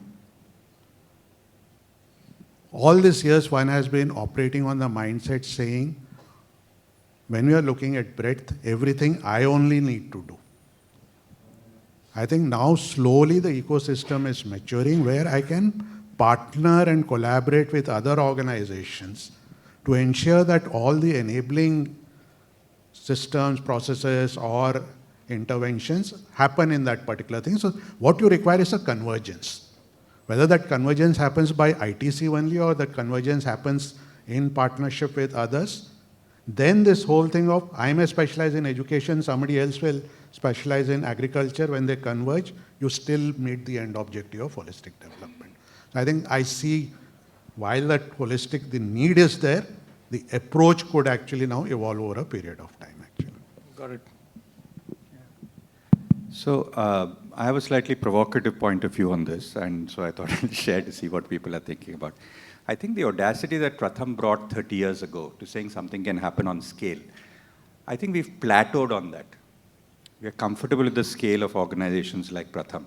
I think we almost need that same level of audacity 10 times the size today in India. Otherwise, we are stuck. I'm going to argue that Pratham is subscale in terms of its size. Because look at the models that are available. The scale versus depth was applicable in a non-IT world. Today, when there is Google, you can get scale because, 1.5 billion people use Google every day, and you still get customization in your news. It is applicable in an old business model. Today, when you have Zepto, I have scale and I have depth of number of items that I get. When you have Amazon. So I think the models that non-profit execution needs to take need to really substantially change so that we get depth and scale. And I think we are short of those models at the moment, because when you get that, this dichotomy goes away. You can actually get more. So I keep on arguing, so we're working with children with special needs. Now, the more children you see in different languages with different special needs, actually you learn more to serve every child. Similarly, you see different languages. So there's an advantage and a cross-learning that's possible. You know, and I'm a chartered accountant. In chartered accounting, there are two types of organizations. There are either extremely small organizations where you serve the local community, or there are KPMG, KPMG, Deloitte, Ernst & Young, PwC. And what is the advantage? Why do you go to KPMG? Because the point is that it brings together so many areas of expertise. You know, you couldn't imagine that 80,000 chartered accountants can suddenly get together and do it. But any area of law, any particular jurisdiction, any area of consulting, you can bring together to serve a problem. And I don't think NGOs have as yet reached that scale, which needs almost 10x of Pratham's scale. So you say, okay, there is child labor here, plus there is a health issue, and there's a skilling issue. Who are the 4 people? Can I bring in those team? And there's someone who understands rural Maharashtra, especially Nandurbar. Can I bring in the geographic skills, the technical skills, the integration skills to solve a problem? And I think that's only possible if you're much, much, much, much larger. I'm being asked to time out and stop the session because we are ending, but I'm going to double click on this one as the final question, Pallavi.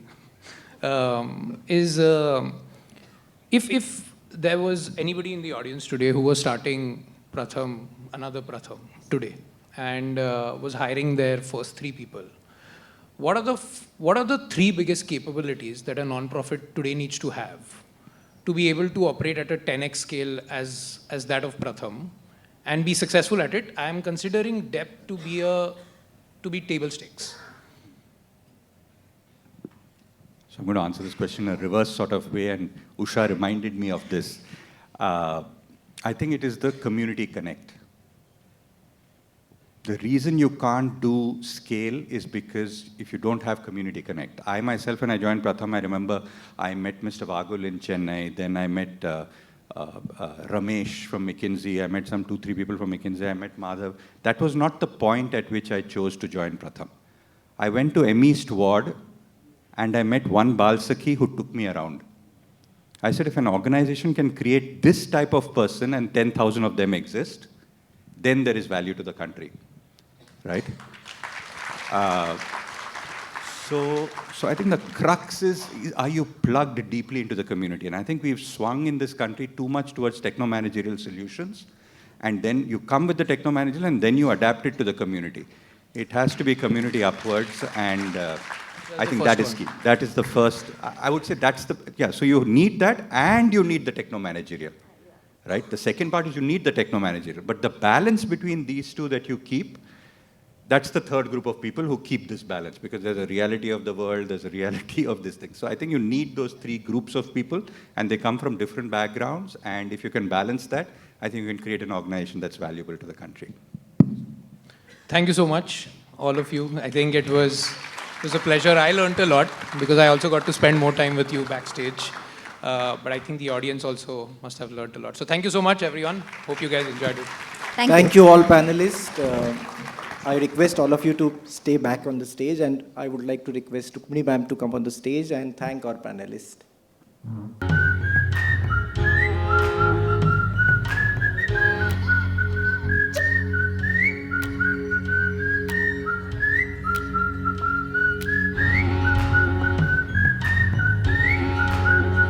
There are many more people who are in the auditorium now. Thank you, everyone. We would like to definitely mention all the board members from Pratham Education Foundation, trustees from Pratham Mumbai Education Initiative. Very good session. I think there was a lot of interesting points.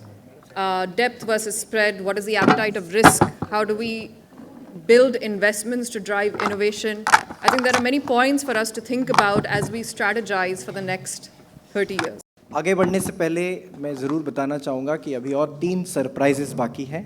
So, Pallavi, मेरे पास एक surprise है. Shouldn't I be informed about this? This is not in my cards right now. It's okay. कभी-कभी surprises अच्छे भी होते हैं, और प्रथम में सरप्राइजेस कोई नई बात नहीं है. So, now I would like to invite हमारे बीच में 2 विशेष अतिथि हैं. अतिथि कहना मुझे थोड़ा सा अजीब लग रहा है, क्योंकि now I am requesting the new chairman of Pratham education foundation, mister Banmali Agrawala, to come on the stage. To kindly join on the stage to welcome Mr. Amit Chandra, co-founder of A.T. Chandra Foundation, for a fireside conversation. Mr. Chandra is also the chairperson and founding member of Bain Capital's Mumbai office. Please welcome.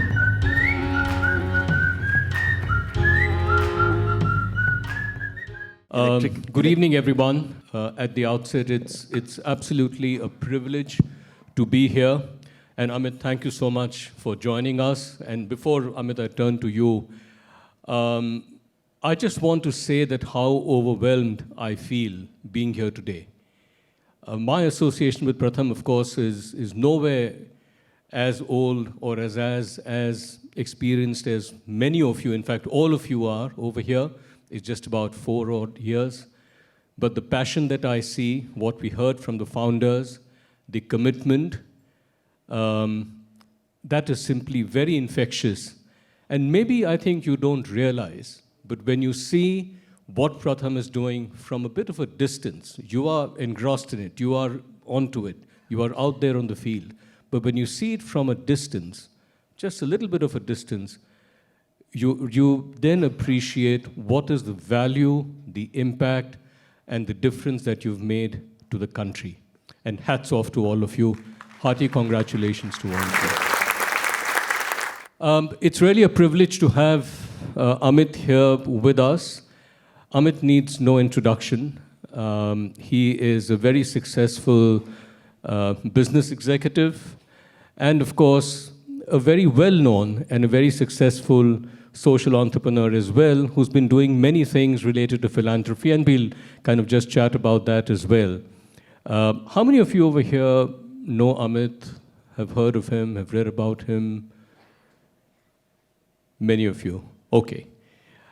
Amit, let me start by first, I mean, you've of course been you are chairman of Bain.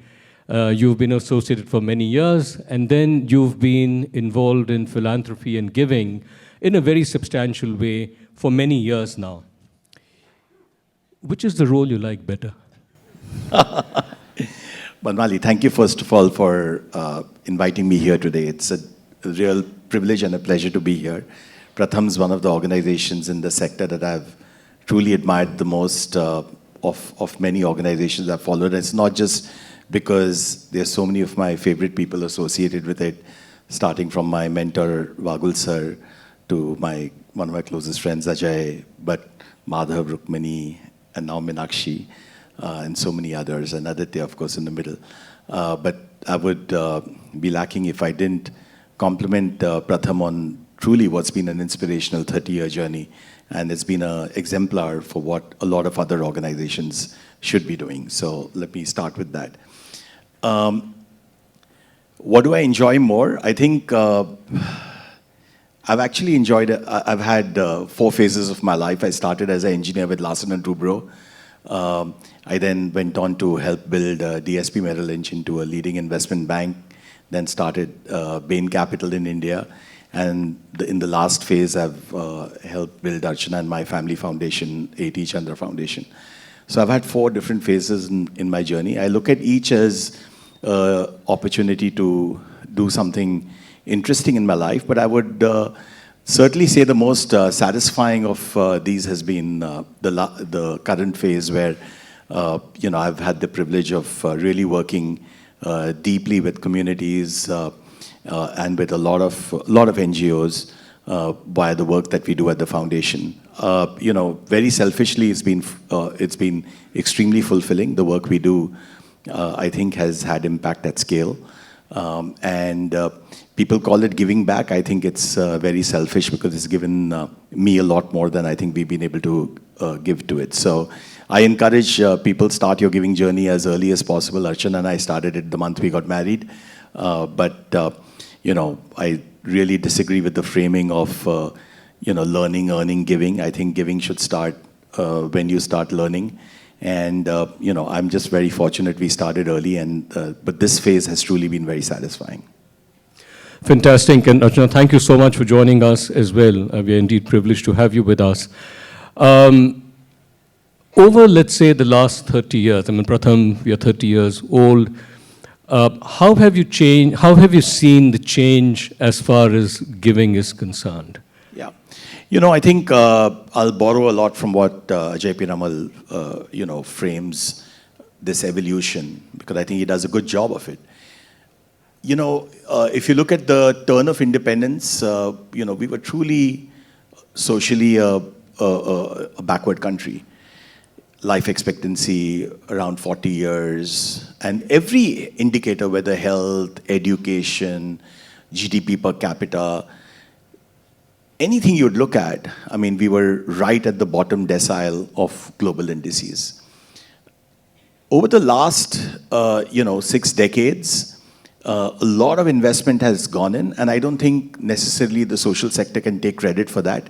It's really the government which has been at the forefront of basically lifting most of Indians out of poverty. And so today, I think we all should feel proud of the fact that, life expectancy is, close to 70 years, plus minus, depending on which part of the country you're born in. Literacy rates are really high. GDP per capita, India's, decent, but GDP overall is really high. So I think we've really traveled a very remarkable journey. Undoubtedly, the social sector has had some contribution in this, but because this journey has been a remarkable journey, the role that the social sector and philanthropy has had to play has obviously changed. Initially, we were short of infrastructure. We were had a deep negative infrastructure balance. So it was important, it was imperative that philanthropy basically step in and help the government build social infrastructure, hospitals, schools, universities, etc. Today, many of those things have got built. We are still short on universities, which is why we've been involved in building universities. But I think many of those things have got built. But we still are a society where, large segments of society are denied opportunity of different kinds. And so I think our role now is to figure how to basically plug those gaps. And most importantly, we must have the realization in philanthropy that we are but a speck in the dust. The social spending by the government is about 96% of all social spending. We are about 4%. Even if miraculously we were to double the spending, we'd still be, single digit. Even if our efficacy is much greater than the government, we'll still be in the teens. And so the most important role that philanthropy can play today and going forward is the kind of things that Pratham has been doing, which is really inform better public spending, shape the sector, shape education, shape healthcare, shape other issues, and very, very importantly, take risks, do things where philanthropy can fail, because the government cannot simply fail. So I think it's very important to invest in innovation and in failure. And I think that's the primary responsibility of philanthropy. I think, and you've kind of led that me to just this whole thing about working with government. Has that also evolved over the last 30 years? I mean, in the earlier panel, and I don't know if Varun is still here, it's very difficult to do a follow-up job after the comparing that you did for the last panel. And a lot of these points were discussed. But do you think working with government has changed and evolved? Yes, I think this has been a very interesting, fascinating journey as well. I remember in my first innings, I would say I've been active in the social sector now for about 25, 30 years. And in the first phase of my journey, I was really happy doing things outside the government. In fact, I always looked at it as a burden. And I would say I was not unique. I was probably in the vast majority of people. Most folks, I think, were very hesitant to engage with the government. And I distinctly remember having a conversation with Aditya and Ajay, about this philosophy versus the philosophy that I had. I used to chair one of the largest education NGOs in the country at that point of time, which was regarded for deep work at depth. And we had this conversation. I used to go and visit the work that the P. Ramal Foundation used to do in remote Rajasthan and other places. And eventually I realized from those conversations and from my visits to deep rural India, that ultimately, unless all of us who have the opportunity, who have the privilege to really impact things at a systemic level, we've not really done justice to what we are blessed with. Now, you also realize that that's a much, much more difficult game to play. And naturally, as human beings, we have the tendency to basically play the short game and play the easy game. It's natural, especially if it's not the core of what we do. And the fact is, philanthropy has not been the core of what most people have done, even wealth creators or CSR to abhi nayi cheez hai, right? If you look at in the timeline of India's history. So people have defaulted basically historically to doing things which were hugely controllable. But I think the thing that I've really admired a lot is seeing people pivot on that. Many people's thinking has changed. My own thinking changed, over the last 15 years now. Pretty much everything we do, most of my work is now with farmers, and everything we try to do is with the government. And I don't think we're unique. I think there are many donors, both on the foundation side as well as on the CSR side. And importantly, there are many NGOs who understand that this should be the core of their theory of change. That unless you've really engaged with the government and you've helped create a better policy or pivoted a program, that you really missed something. And I think this bodes really well. We really need to accelerate this movement. We need to make this infectious. We need to grow it. Because if we really want to solve our problems with some degree of urgency for those who we seek to serve, it's the only way possible. And I think if we look ahead and some of the challenges that we have as a country in the social sector, be it education, be it healthcare, be it so many other things, would you agree, Amit, that if we just do it with the older approach of scaling up, and I think Aditya alluded to that when he was speaking, as to how do we kind of use digitization to further achieve reach and so on and so forth. But I think we would also need newer models, newer ideas, newer way of thinking. And if we are going to try something new, then there would be some successes and there would be some failures. Do you think we've evolved to a stage where we would allow for failure in experimentation and innovation in the social sector?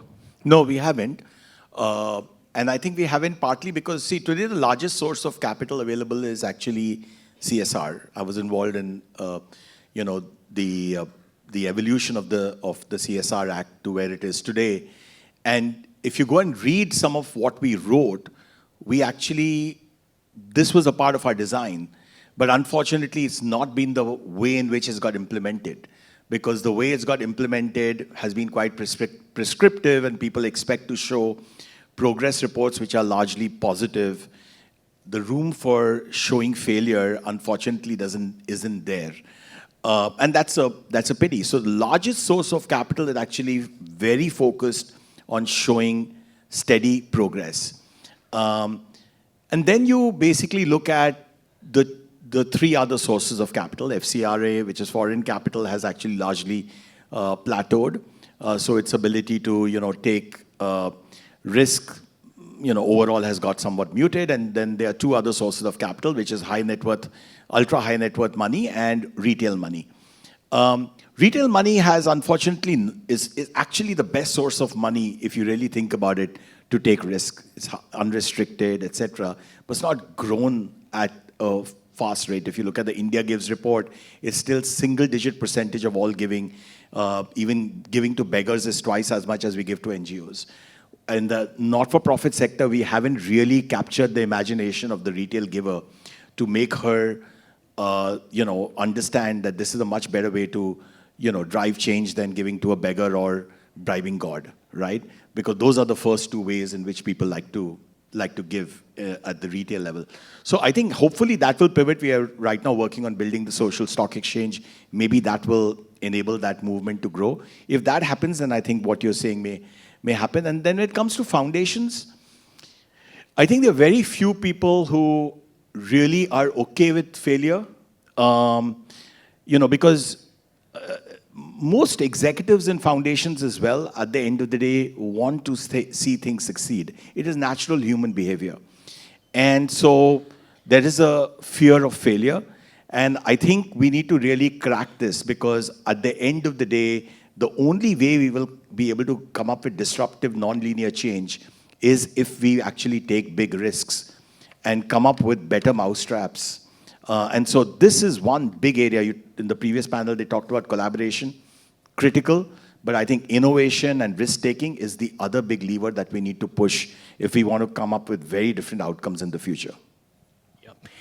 And just connecting with that, I mean, we do see now younger and younger people getting wealth fairly early, having therefore wealth and maybe even time.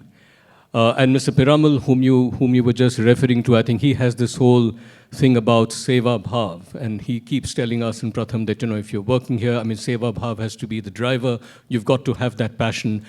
Do you think that same Seva Bhav in the younger generation, in terms of the ones who've acquired wealth or would have the time, does that carry on? Has it kind of changed in form or shape? Or what are your thoughts? Yeah, Banmali, I think, again, depending on which side of the bed, I normally get on one side of the bed, other side is Archana, but I think, on some days I look at this and I feel frustrated, and some days I feel really encouraged. I'll tell you where my frustration lies first. We have been an extraordinarily gracious and fertile land for wealth creation. If you look at the data, I generally always focus on data. If you look at the data, the way wealth has grown in this country is just incredible, right? We now have over 1,650 families in this country with a reported wealth of over 1,000 crores. God knows how many are there who have not reported it, right? And this number has been growing at well over double digit for past many, many years. So this has been one of the most remarkable countries. 30 of them, I think 35 of them are dollar billionaires. The median of that is about 8,000 crores is the median wealth in that list. So there's serious amount of wealth creation which has happened in this country. When you look at the giving list, okay, and even if you give credit for CSR to the wealth creators, we have only 200 people giving 5 crores a year, right? So if I strip out CSR, from that is probably about 100 people. Where are the other 1,500? I have no idea, right? I refuse to believe that people with that degree of wealth can't give back to build a better world around them when they see the same issues that people in this room see. So on many days, I see a sense of frustration, but where I see encouragement is actually in your question. When you go and look at the data again and see where is the growth in giving coming from, it's actually coming from the categories of, new wealth creators, first-time professionals, first-time wealth creators, people who are often not even on the wealthy list. And they are the ones who are, trying to build a better, more equitable society. I mean, I've been involved in building a university called Ashoka. And, when we started, we were a handful of us with a big dream. And today there are about 300 of us who have committed 4,000 crores to build one of the most exceptional universities in the country. Not many of them are people on that list of, rich people. It's a lot of people who have contributed relatively modest sums of money. I think that is what the New India is all about. It's about lots of people getting together and participating in the society that they want to see. So I am optimistic about this, but I think we need this movement to be more inclusive. So Amit, I can't let go of having you here. And with the last question, which is, we're just kind of today celebrating kind of 30 years or 31 years, as Rukmini said, of Pratham. As you would have heard It's come a long way from just starting in a small little office or half an office to being an organization in terms of being one of the largest, perhaps, in the country. Clearly make a difference, as I said. Really passionate people, we can see that in the eyes and the voices of everyone. What's next? Where do we take it from here? Aditya could answer this question for me because he knows how I answer these questions. I'm notorious for... actually, in some ways, he answered it for me before. I think you need to have a very audacious aspiration. Because if you can't have an audacious aspiration, nobody else in the country can. I think it all begins with having a truly audacious aspiration. It can't be the same aspiration you had 10 years, 20 years, 30 years ago. Things have changed. There are tools available today which are very different. The thinking of the new India is very different. And today money is not in short supply. And so I think you need to reset your aspiration. So that's one dimension. I think the other dimension is, look, there are very few organizations, I can count them on both my hands, who've really done what you have done. You're truly an exemplar for what an organization needs to do to build a better society. But as one of the panelists said just before, I think it was Prabhakar, at the end of the day, I think Nusrat actually, that there's something to be done when you saturate an area with multiple interventions. This is something that even, I've been kind of figuring and thinking about and studying a little bit. And so I think what India really needs, because part of our theory of philanthropy and social sector has actually been, unfortunately, very screwed up. As donors, when we think about funding organizations, we say, who is it that needs money the most? What a wrong way of thinking. We need to be thinking about who is solving the problem the best and who's equipped to solve the problem the best. Because when we buy medicines, we don't ask who's got the least R&D budget or who's got the most, lowest, overheads. No. So I think we need to change this. And we need to think about, if we want to build a more inclusive society, and if someone's going to do a job in education, someone's going to do it in agriculture, someone's going to do it in vocational, etc., how do we build 25 to 100 truly aspirational organizations who will work together, saturate our aspirational districts, our urban areas, and it's that 1 + 1 + 1 + 1 will not be additive. It will truly be multiplicative. And so it's important for organizations like Pratham to be exemplars, to be open architecture, to share their failures openly, to discuss what contributed to their success. It's important for others to emulate that. Thank you so much, Amit. I think you've pretty much written down you've dictated what is it that needs to be done, and in such a brilliant manner. I don't know how many of you realize that for any organization to survive 30 years, even, by the way, a commercial organization, for 30 years, 1 out of 3 only kind of, move ahead. And therefore, it's very creditable. And you've heard it from none other than Amit, that we need to think even bolder, even bigger, and make an even bigger difference. So thank you all so very much. And Amit, thank you so much for your time. Really grateful. I would like to call Meenakshi on stage so that she may give our speakers a token of gratitude. Thank you so much.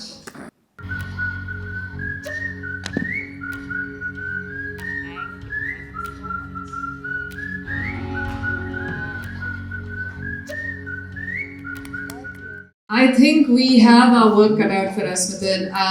I completely agree with what Mr. Chandra said. I think organizations like Pratham do need to share even more of their learnings and their failures and be the exemplar in the sector so that we may help others grow as much as we have also grown.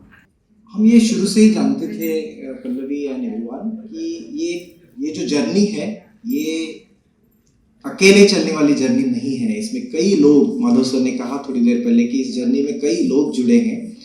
तो ये बहुत शुरू से ही प्रथम के DNA में जरूर ये रहा है. I mean, look at everybody in the crowd. They have all been part of our journey with us. And no one has articulated this partnership between civil society, government, and markets better than our keynote speaker, Ms. Rohini Nilekani. उनकी तबीयत ठीक ना होने की वजह से वो यहाँ उपस्थित नहीं हो पाई है, लेकिन उन्होंने समाज, सरकार और बाजार की साझेदारी का महत्व वो अपने संदेश के माध्यम से उन्होंने हमें भेजा है.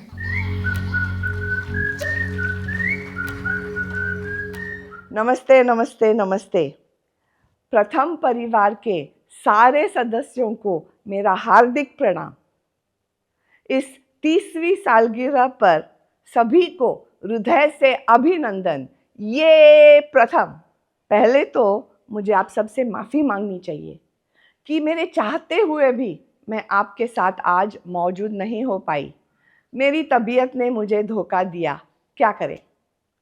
फिर भी मुझे यह अप्रतिम मौका देने के लिए बहुत बहुत धन्यवाद, स्पेशली रुक्मिणी का. मेरे लिए प्रथम संस्था बहुत मायने रखती है. प्रथम is very, very special to me in many ways. In fact, I began my journey with all of you in the last century. Really, पिछले शतक से हमारा संबंध है, क्योंकि it was in 1999 that C.V. Madhukar came to me to ask if I would be interested in helping to set up the Karnataka chapter of Pratham, which I happily agreed to do, and together with the state government, we set up Akshara Foundation. And that's how I came to meet Madhav, our beloved Sir Madhav Sir, and the redoubtable Rukmini Banerjee. And of course, Farida and Mr. Vaghul and so many others from this big Pratham family. Now, through these 26 years, I have played many roles as chairperson of Akshara Foundation, as a social entrepreneur and founder chairperson of Pratham Books, Pratham Books, as a Pratham board member, as a friend and supporter of the first few Asars, as an occasional critic, and definitely with Madhav and Rukmini, a bit of a prankster too, having fun in the most unlikely places while we are in the field, like in West Champaran in Bihar. Today, Pratham is a global giant, one of the largest NGOs in the whole world and among its most effective. We have reached crores of children.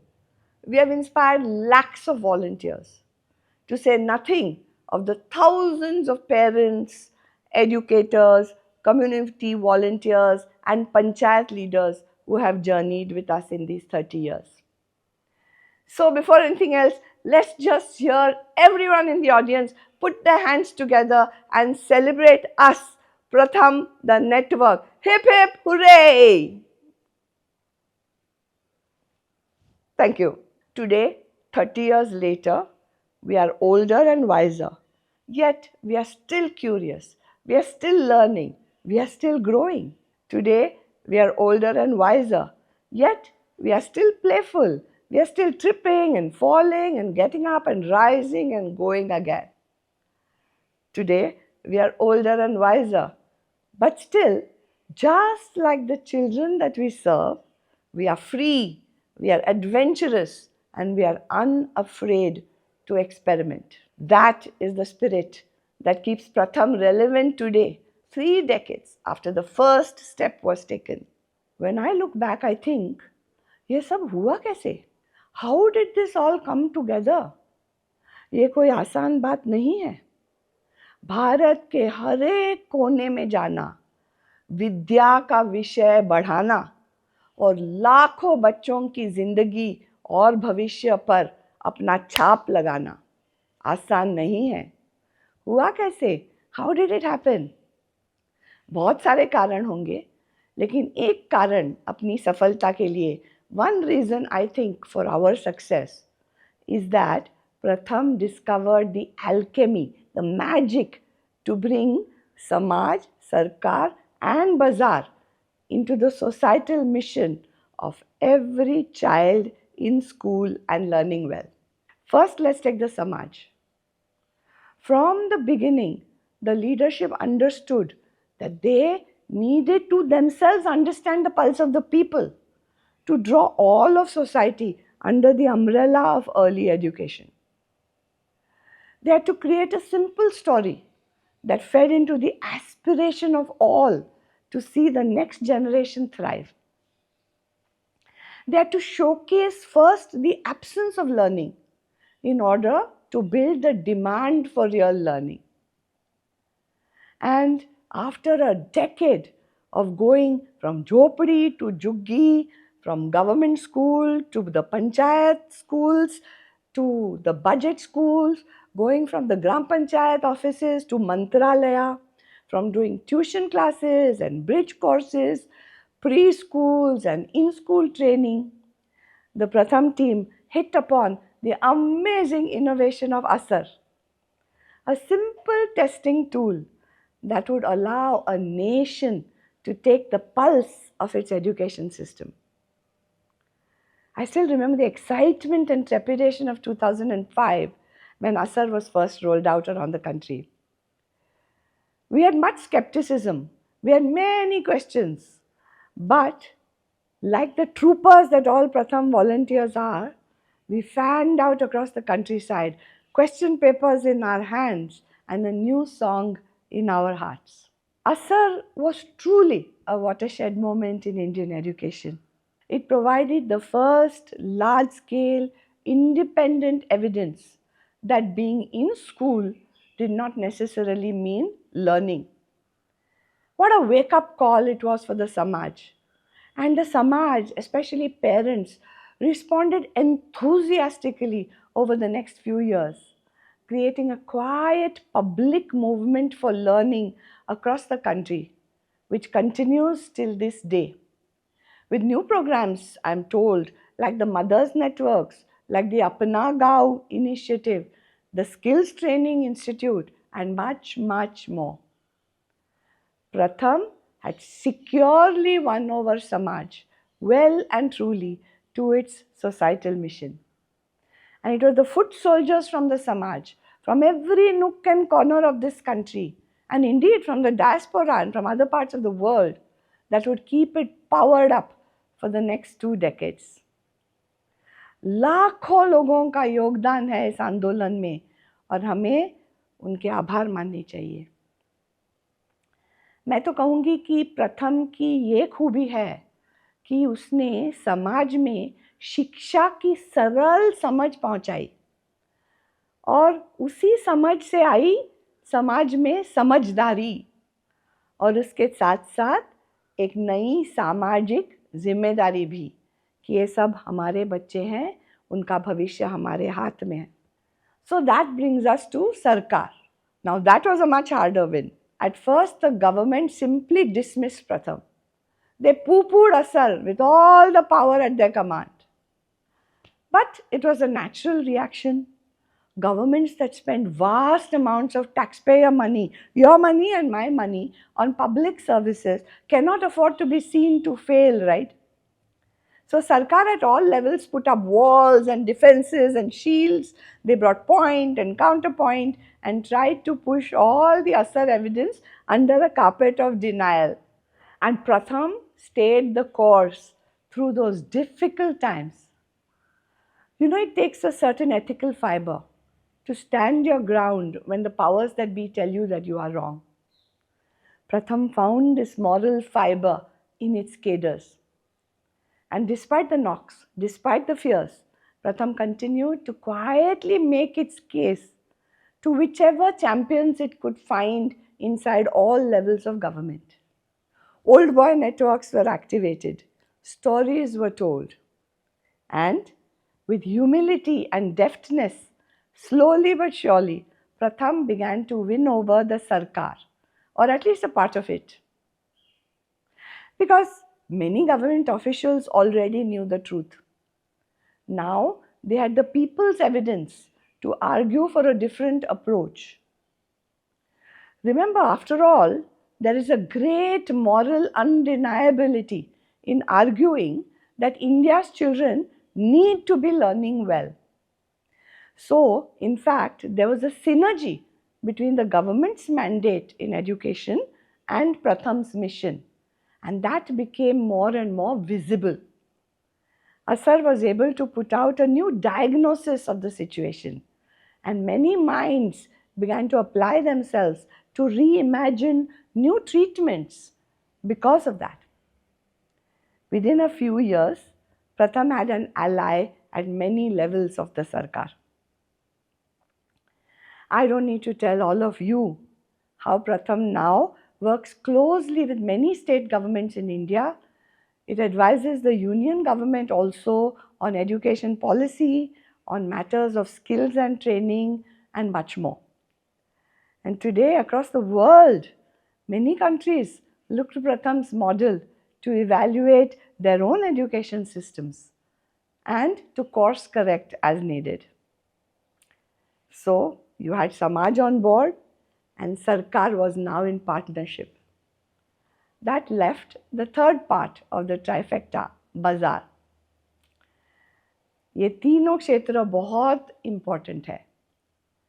लेकिन from the beginning पहले से ही entities from the bazaar were closely involved with defining, shaping and refining the idea of Pratham. A lot of the initial brainstorming happened in the offices of ICICI Bank, where Madhav used to work and where chairman Mr. N. Vagul became a very early backer. Very quickly, Pratham's leadership reached out to the corporate sector for both talent and for funding. See, the Samaj can give you its voluntary time, it can give you its talent, its inspiration. The Sarkar can give you legitimacy and opportunities to scale, it can give you some resources. But risk capital and scale capital has to come from the bazaar. It has to come from CSR or from private philanthropy. And over the decades, Pratham has created a global and formidable fundraising machine. Not been easy, huh?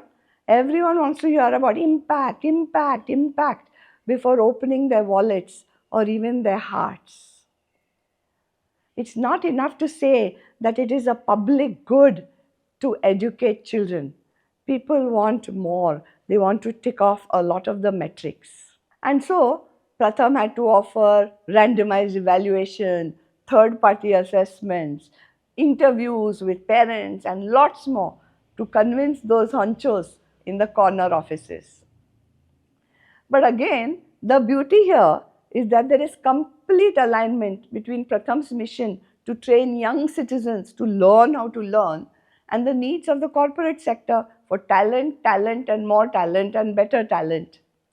So, Pratham's leadership effectively tapped into that synergy.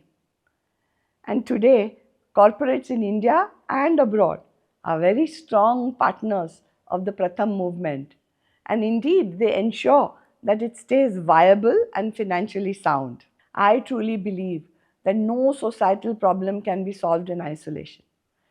All of them need each of these three sectors, Samaj, Sarkar and Bazaar, to do what each one does best and to work in unison where possible or with reduced friction where that is not possible towards usually a common goal via different paths.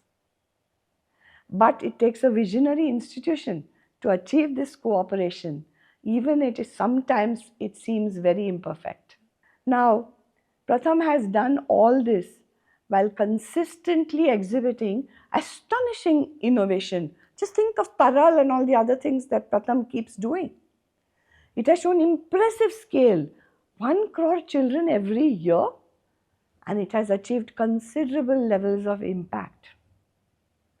I believe, and this is what I love, it does this by combining empathy with evidence, by combining simplicity with effectiveness. It does this by nurturing a whole nursery of leaders, many of whom have fanned out across the globe, sometimes outstripping the achievements of the parent organization. And most of all, I do believe that Pratham does this by staying true to its one true khoj, its one true quest, learning to learn, seekhna, seekhna. It does it first for itself, it's always learning to learn. It does it for the children, and it does it for Samaj, Sarkar and Bazaar. Everybody is learning to learn. Never has this quest seemed more relevant. जब दुनिया इतनी तेजी से बदल रही है, जो कल की हमारी हुनर आज एक AI ऐप बन चुकी है, when the future of work is so uncertain, one doesn't know which skills one must acquire or obtain, which ones will have any value in the market of jobs to come.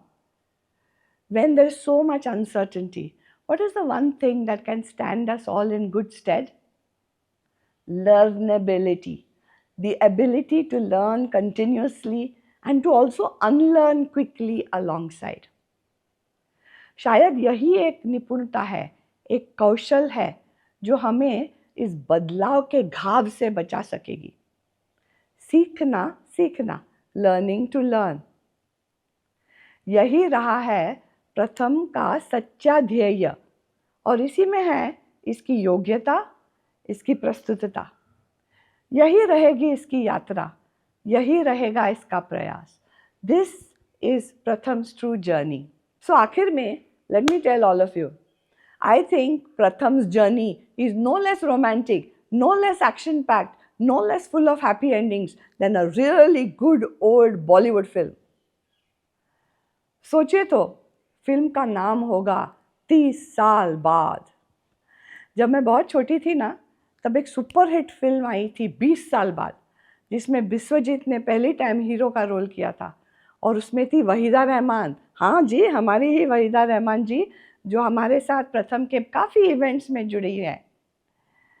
वो heroine थी और शकील बदायूनी और हेमंत कुमार के क्या जादू का music था. कहीं दीप जले कहीं दिल बेकरार करके हमें यूं न जाइए.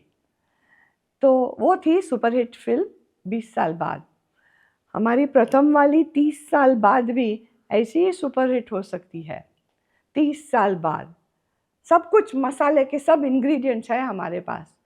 हमारे हीरो और हीरोइन तो है ही, हाँ थोड़े बूढ़े हो गए हैं, पर दिल में अभी भी वही लचक ठुमक है प्रथम के लिए. यहाँ वहाँ विलेंस भी है जिनका जिक्र हम अब नहीं करेंगे. शायद एक भूत की कमी है. आप ही सोच लीजिए क्या करना पड़ेगा.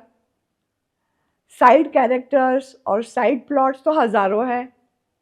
गाना बजाना, अरे हमारे हर मीटिंग में गाना नाचना बजाना चलता ही रहता है. और कभी जीत होती है तो कभी हार. लेकिन प्रथम के पास सिर्फ माँ नहीं, सारा गांव है.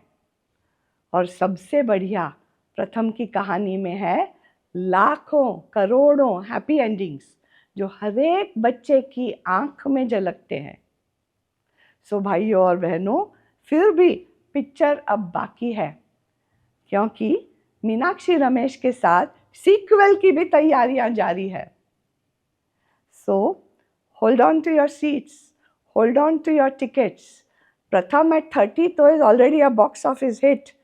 Now Pratham at 50 is about to begin its blockbuster journey. So go Pratham. Thank you all so much for having me here today. Again, I'm so sorry I could not be with you to enjoy this day. All the very, very best to Pratham and the whole Pratham Parivar. मैं रोहिणी नीलकणी, धन्यवाद और नमस्ते. Thank you very much, Rohini. We really are missing you here. But आपके video ने हमें हमारी कार्यक्रम में जान डाल दी. अब तक हमने ये 30 साल बाद वाला जो पिक्चर है, उसके साथ साथ 30 साल आगे की भी जो सोच हो रही है, इसमें अभी तक हमने कई लोगों से सुना कि आगे क्या करना चाहिए. लेकिन आपको लगता है कि आज के इस सीक्वेंस में कुछ मिसिंग है? Of course, we've not heard from our most important people yet, our learners, the most exciting segment of this evening. Yes. So, let's welcome the learners from Pratham's few flagship programs. I would like to welcome 3 of them. First, Kruti Praveen Shinde, leader mother from Early Childhood Program. Kruti, a mother of two, lives in Maharashtra. For a long time, her world revolved around her home, but she always wanted to do more. But one morning, a simple meeting brought about a change. मेरा छोटा बच्चा है, उसको मैं आंगनवाड़ी में छोड़ने जाती थी, तब एक दिन प्रथम की मैडम आई थी। उन्होंने उस समय मुझे पूछा कि अगर आपको टाइम मिलता है तो आप बच्चों को पढ़ा सकते हो क्या? तो मैंने कहा हाँ मैडम, मैं ज़रूर आऊँगी। मुझे यही नहीं पता था पहले कि बच्चों को घर की चीज़ें यूज़ कर भी हम सिखा सकते हैं। उसमें से इम्पैक्ट निकला कि मेरे बच्चे जो घर में चीज़ें हैं उनसे ही सीखने लग गए।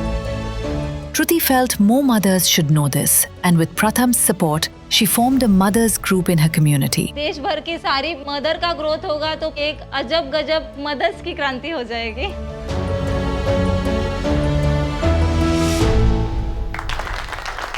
So now let's welcome Kruti Shinde. जोरदार तालियों से कृति का स्वागत।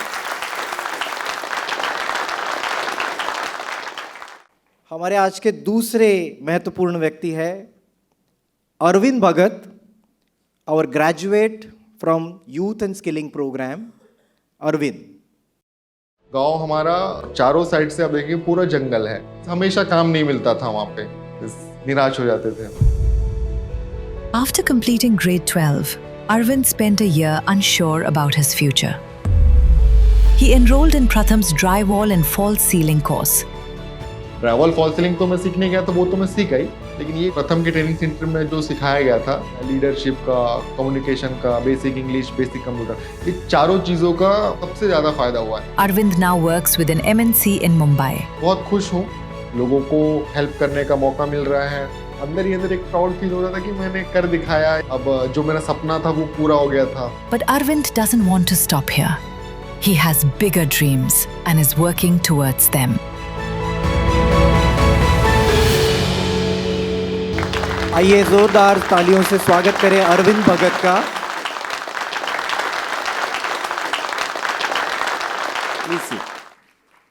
हमारी एक अगली इम्पॉर्टेंट एंड सक्सेसफुल स्टोरी है Hina. She has graduated from our second chance program and she has earn the first rank in Rajasthan board exam. Hina,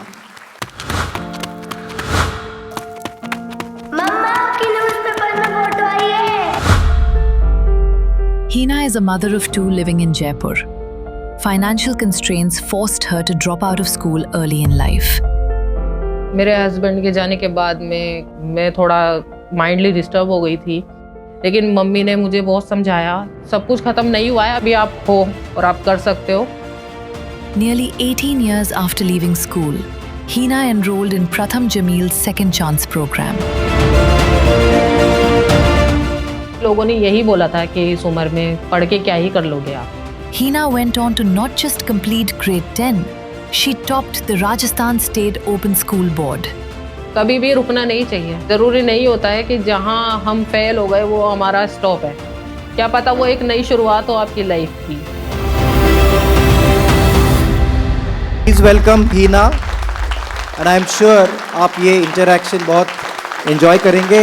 and in तीनों से बात करने के लिए हमारे बीच में फरीदा मैम में है और वो उनसे इंटरैक्ट करेंगे। So over to Farida ma'am.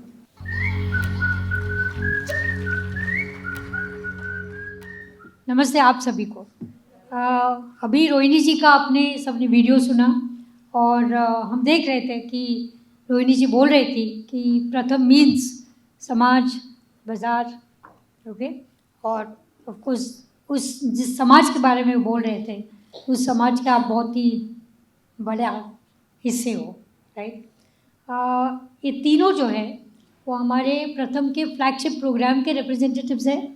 Kritika is representing early years, and we all know this, and it has been said all the time that we started with early years and we are back again into early years thanks to the Government of India policy.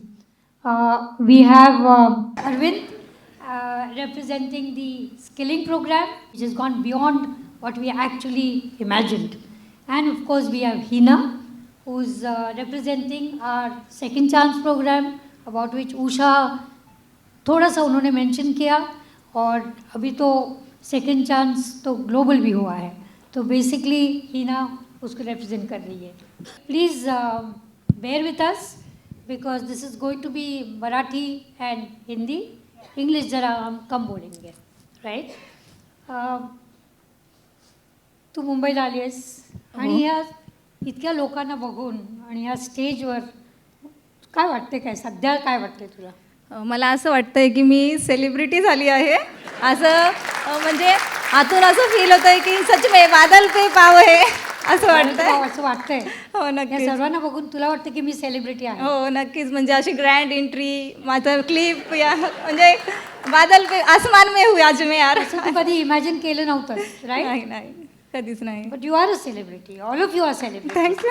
Give a big round of applause here. Hina, मैंने सुना कि आप बम्बई में पहली बार आए हो? या ma'am, मैं फर्स्ट टाइम आई हूँ और मेरी ख्वाहिश थी मुंबई में आना, क्योंकि मुझे देखना था कि सब सपनों का शहर कहते हैं इसको, तो मेरा भी एक सपना पूरा हुआ है यहाँ आने का प्रथम के माध्यम से. और अच्छी सिटी है जहाँ तक अभी तक मैंने देखा. अच्छा लगा यहाँ आकर. यहाँ पर आए हो ना. अच्छा बोलना ही पड़ेगा. ऐसा नहीं है, सच्ची अच्छा है. हाँ बहुत अच्छा है. तो कौन से सपने आपको लग रहा है कि बम्बई में पूरे होने वाले थे और होने वाले हैं? होंगे. जो मैंने सोचा है आगे हो सकता है कि वो कंप्लीट हो जाए. मैं भी चाहती हूँ मेरा फ्यूचर बेटर हो, मेरे बच्चों का फ्यूचर बेटर हो. 2 बच्चे हैं मेरे. ठीक है, हम लोग दुआ करते हैं कि ऐसे होगा ही. जी. ज़रूर. जी. तो हम अरविंद आपसे पूछते हैं कि आप वैसे छत्तीसगढ़ से आए. जी जी जी. और आप ज़रा परेशान थे ना बम्बई आने के लिए. जी बहुत तो अब ज़्यादा. कैसे लग रहा है? जी मैं बहुत खुश हूँ, जैसे मैडम ने बताया कि सपनों की नगरी है, वाकई में मेरा भी सपना अब पूरा हीना को हुआ. ऑलरेडी मैडम बोलने लगे. जी. अरे वाह, वो तो सचमुच सेलिब्रिटी है फिर. जी, तो मैं मुंबई आने के लिए बहुत एक्साइटेड था ट्रेनिंग के बाद, लेकिन जैसे मैं मुंबई पहुंचा मेरा पूरा एक्साइटमेंट ख़त्म हो गया था. क्योंकि कंजेस्टेड घर और इतनी भीड़ भाड़ मैं देख के परेशान हो गया था कि मन में ऐसा भी था कि वापस चले जाऊँ, लेकिन मजबूरी थी, वापस नहीं जा सकता था, सपने पूरे करने थे.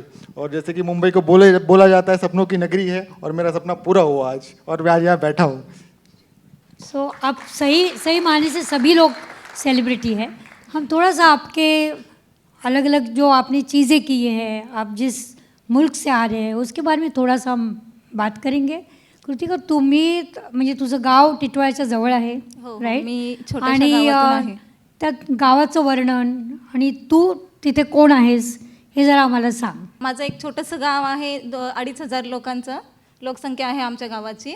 आजूबाजूला निसर्गरम्य डोंगर वगैरे आहेत, खूप सुंदर असं आमचं गाव आहे. आणि अंगणवाडीमध्ये ज्या सुरुवातीला मला विचारलं गेलं, जसं व्हिडिओमध्ये सांगितलं की विचारलं गेलं की तुम्ही अंगणवाडीमध्ये शिकवायला तुम्हाला भेटू शकतं का. मी खूप आनंदाने हो म्हणाली, मला खूप इच्छा झाली. आणि म्हणजे एक वेगळंच एक व्यक्तिमत्व पण माझं निर्माण होत चाललं आहे तिथे. पण व्यक्तिमत्व निर्माण व्हायच्या अगोदर, राइट, कि आप ऐसे बोल रहे हैं कि मैं एक अच्छे गांव में रहती हूँ, छोटे गांव में रहती हूँ, बहुत निसर्गमय मेरा गांव है. और वहाँ पे ये प्रथम वाले आपके तरफ पहुँचे ही होंगे ना, बिकॉज हमको आदत है हर घर में जाना. तो एक्चुअली उन्होंने क्या कहा आपको? मतलब ये आपको वीडियो आएगा, आइडिया वीडियो आएगा. उन्होंने हमारा ग्रुप बनाया, म्हणजे आमचा ग्रुप बनवला. 4-5 मदर्स आम्ही ज्या आजूबाजूला जवळ राहतो त्यांचा ग्रुप बनवला. ग्रुप बनवल्यानंतर त्यांनी सांगितलं की तुम्ही असं मुलांकडून करून घ्या, तुम्हाला गायडन्स भेटेल ह्या आयडिया व्हिडिओमधून. मग हळूहळू आम्ही मी लीडर झाली. माझ्या गटाचं नाव सोनचाफा ठेवण्यात आलं.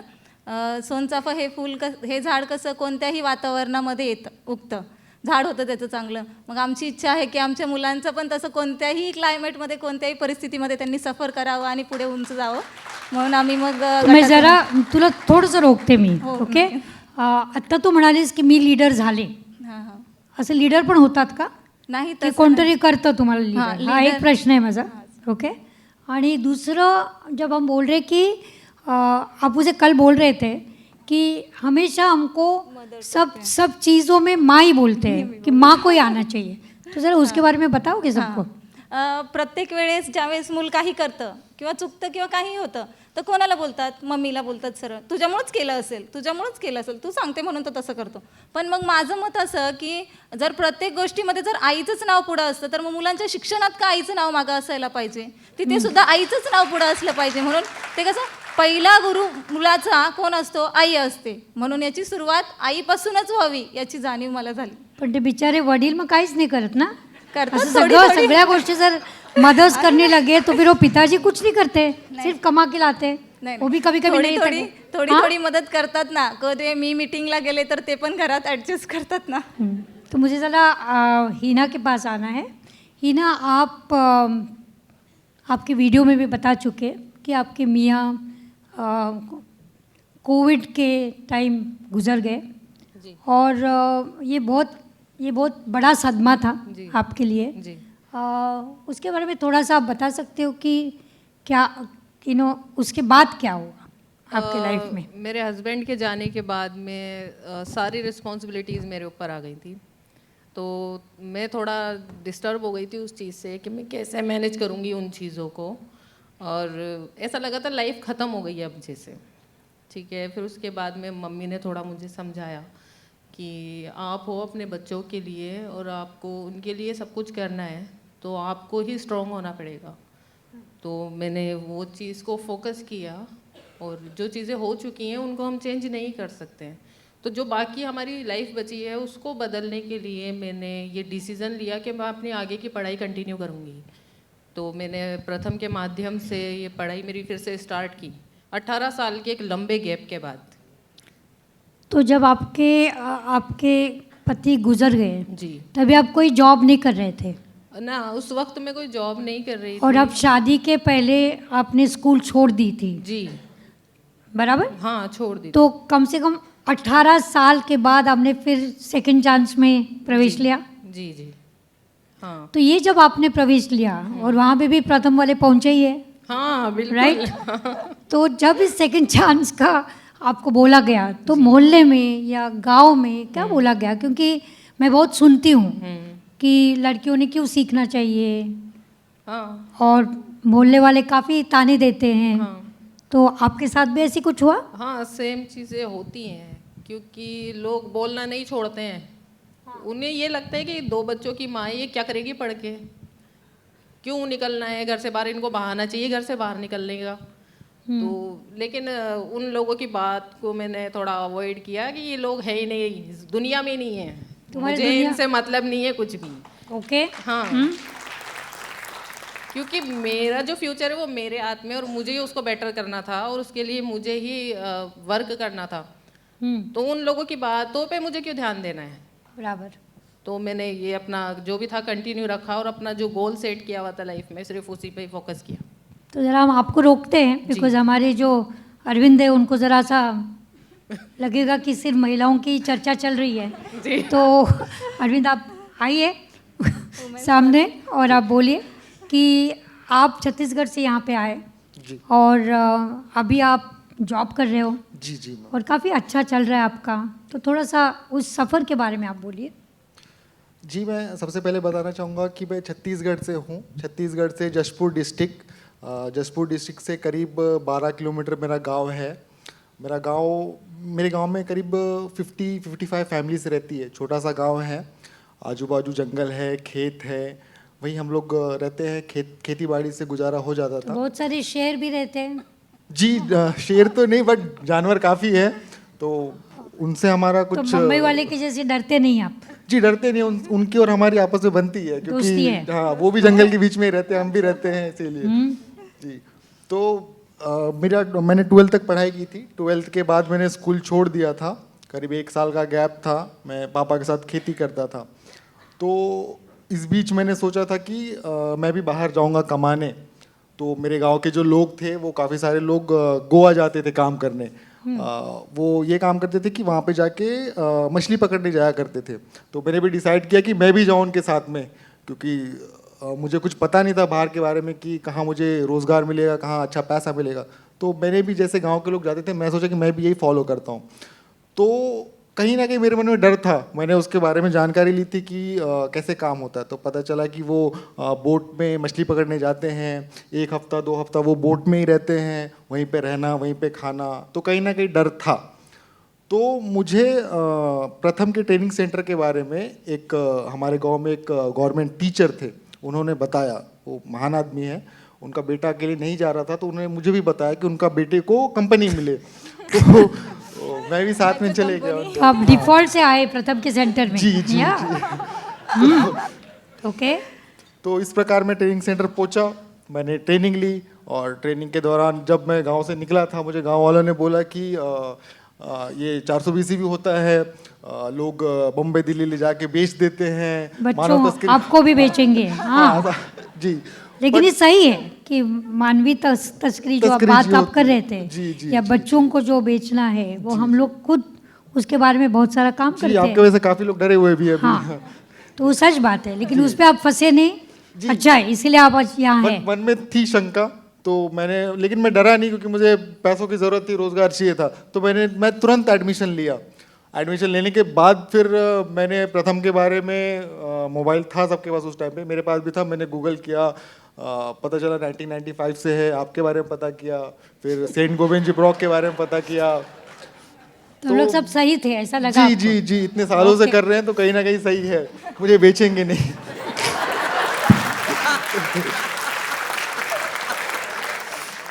ट्रेनिंग कंप्लीट होने के बाद अभी आप कहाँ पे काम कर रहे हो? जी, मैं मुंबई में सेंट गोविंद जी ब्रॉक में मीन्स स्किल डेवलपमेंट के लिए काम करता हूँ मैं। और मैंने सुना है कि आपके बॉस, सुपर बॉस सब यहाँ पे है। जी, वो सब मेरे सामने बैठे हैं, मुझ पे ही नजरें उनकी।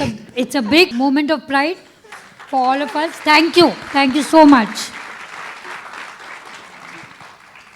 हमने आपके बारे में सुना ना, लेकिन आप अर्ली ईयर्स से जुड़े हुए हैं, राइट? और आप बार बार कह रहे हैं कि मुझे मौका मिला, मैं लीडर बनी, राइट? तो आप अगर ये बता सकते हैं हमको कि फ़ायदा क्या हुआ, आपको क्या फ़ायदा हुआ, बच्चों को क्या फ़ायदा हुआ, और आगे आपको क्या करना है? फिर पहले 2 ही सवाल के जवाब दो, फिर मैं हिना के पास जाऊंगी। मला याचा खूप फायदा झाला। आज मी तुमच्या सर्वांसमोर इथं बसून बोलती आहे। ही जी स्टेज डेअरिंग आहे ती आज मला तुमच्यामुळे मिळाली आहे, प्रथममुळे मिळाली आहे। आणि तसं सांगायचं म्हणजे फक्त ही डेअरिंग फक्त माझ्यापुरतीच नाही राहिली। आज तुम्ही माझ्या गटातल्या दुसऱ्या कोणालाही जरी विचारलं, आमच्या गटातल्या 75 गट आहेत, एक कोणत्याही माताला जर तुम्ही आज बोलवलं इथे आणि बोलायला सांगितलं, तर त्या हक्काने आणि एकदम कॉन्फिडन्सने, आत्मविश्वासाने आपलं मत मांडतील। ही कॉन्फिडन्स ही प्रथममुळे आली आहे। आणि त्यातून माझ्या मुलाचं सांगायचं म्हटलं तर माझा मुलगा अंगणवाडीत जातो, मुलगीसुद्धा पहिलीला आहे। मी कधीही शाळेमध्ये असं जाते टीचर्सला भेटायला, मुलांची ग्रोथ विचारायला।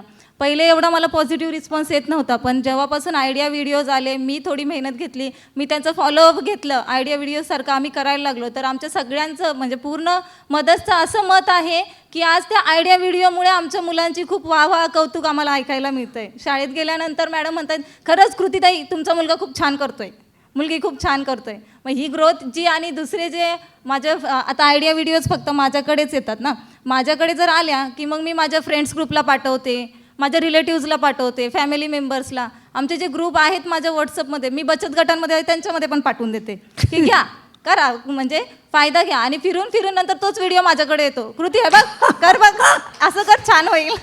एक अमूल्य ठेवा आज आम्हाला मिळाला आहे, तो म्हणजे फक्त तुमच्यामुळे। तो ये माता गट या माता पालक का जो गट है, and for everybody to know कि महाराष्ट्र गवर्नमेंट में हमने शुरुआत की थी कुछ सालों के पहले, और एक अभी महाराष्ट्र सरकार की वो पॉलिसी बनी है, and we are I think in touch with almost 2.5 lakh माता गट्स, which is a big achievement. और ये पूरी शासन की व्यवस्था है, हम उनको आइडिया वीडियोस भेजते हैं because you know how creative we all are, right? And she is the symbol of those माता गट्स which are just now in existence. So thank you.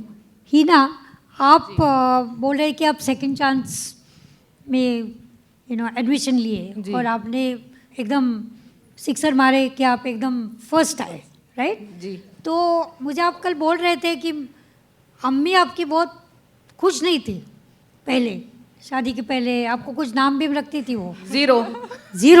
Okay. तो अम्मी बोलती थी कि ये हिना हमारी ज़ीरो है। हाँ, ज़ीरो है, इसको कुछ नहीं आता, ये पढ़ाई में फेल हो गई, इसने सिलाई नहीं सीखी, इसको और कोई टैलेंट ही नहीं है, ये ज़ीरो है।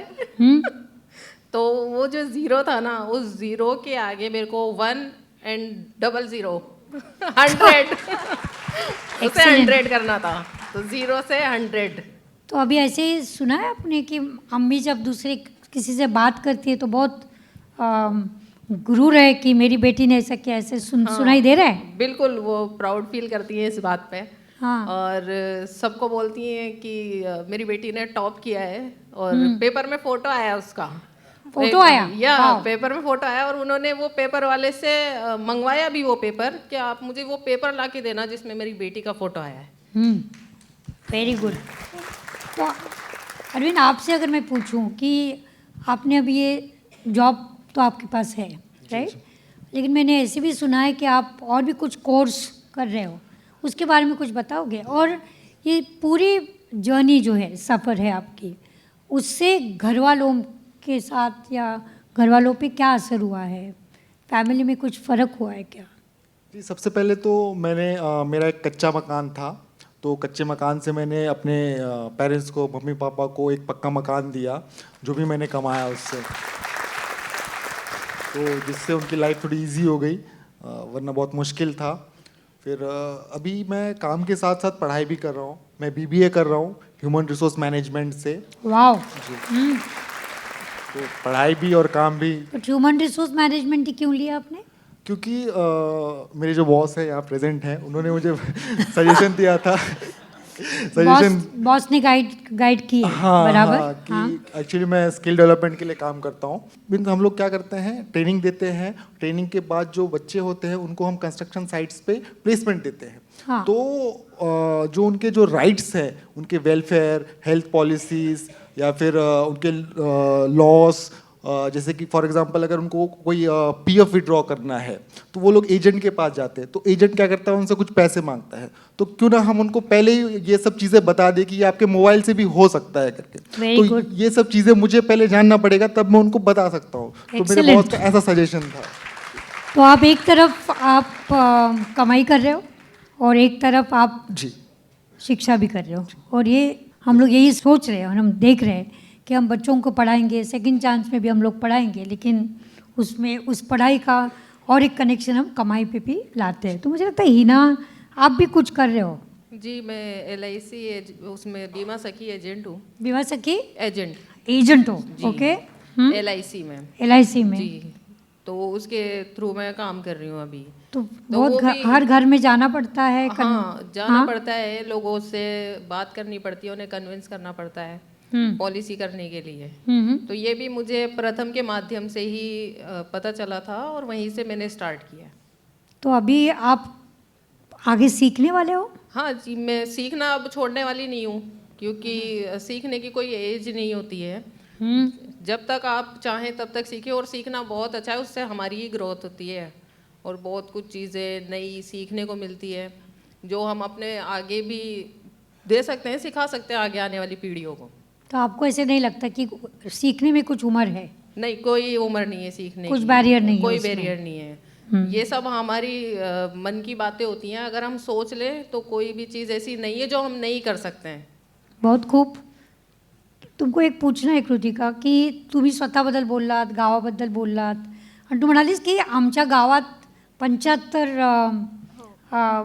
माता गट आहेत. तर असा तुमचा काही विचार किंवा आपको कुछ वैसे विजन है कि और मैं आगे कुछ कर सकती हूँ मेरा अनुभव लेके, कुछ बताओगे?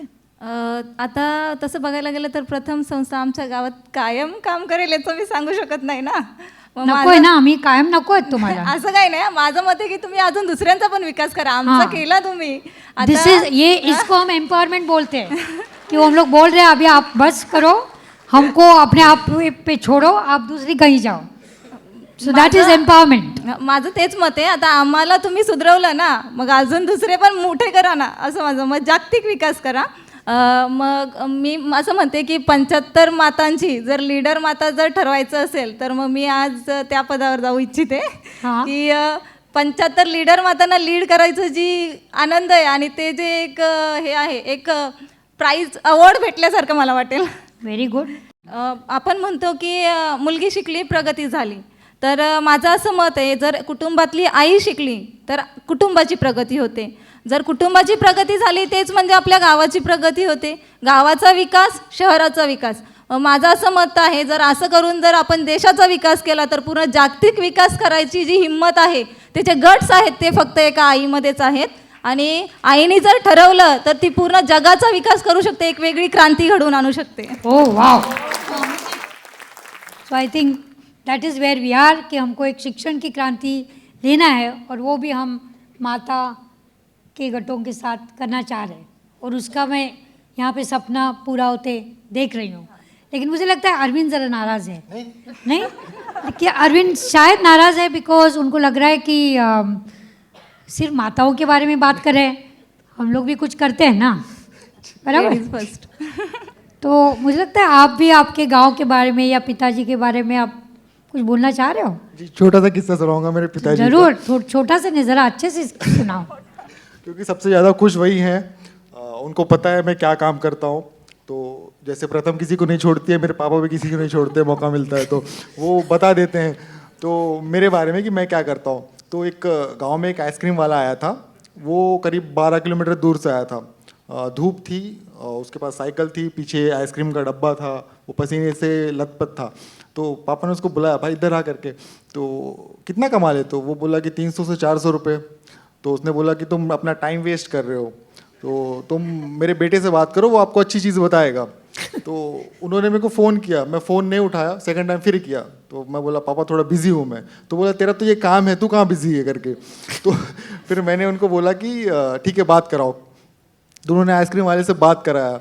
तो मैं उसको बताया कि हम लोग ट्रेनिंग देते हैं ड्राइवल फॉल सीलिंग की, और ट्रेनिंग के बाद हम लोग प्लेसमेंट देते हैं और उससे आप अच्छा कमा सकते हो. तो उसने मेरा नंबर लिया, नंबर लेके फिर वो बोला कि सर मैं आपको बाद में कॉल करूँगा.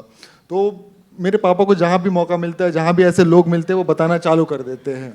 सेम आपके जैसे. कोई सुने या न सुने. जी जी जी.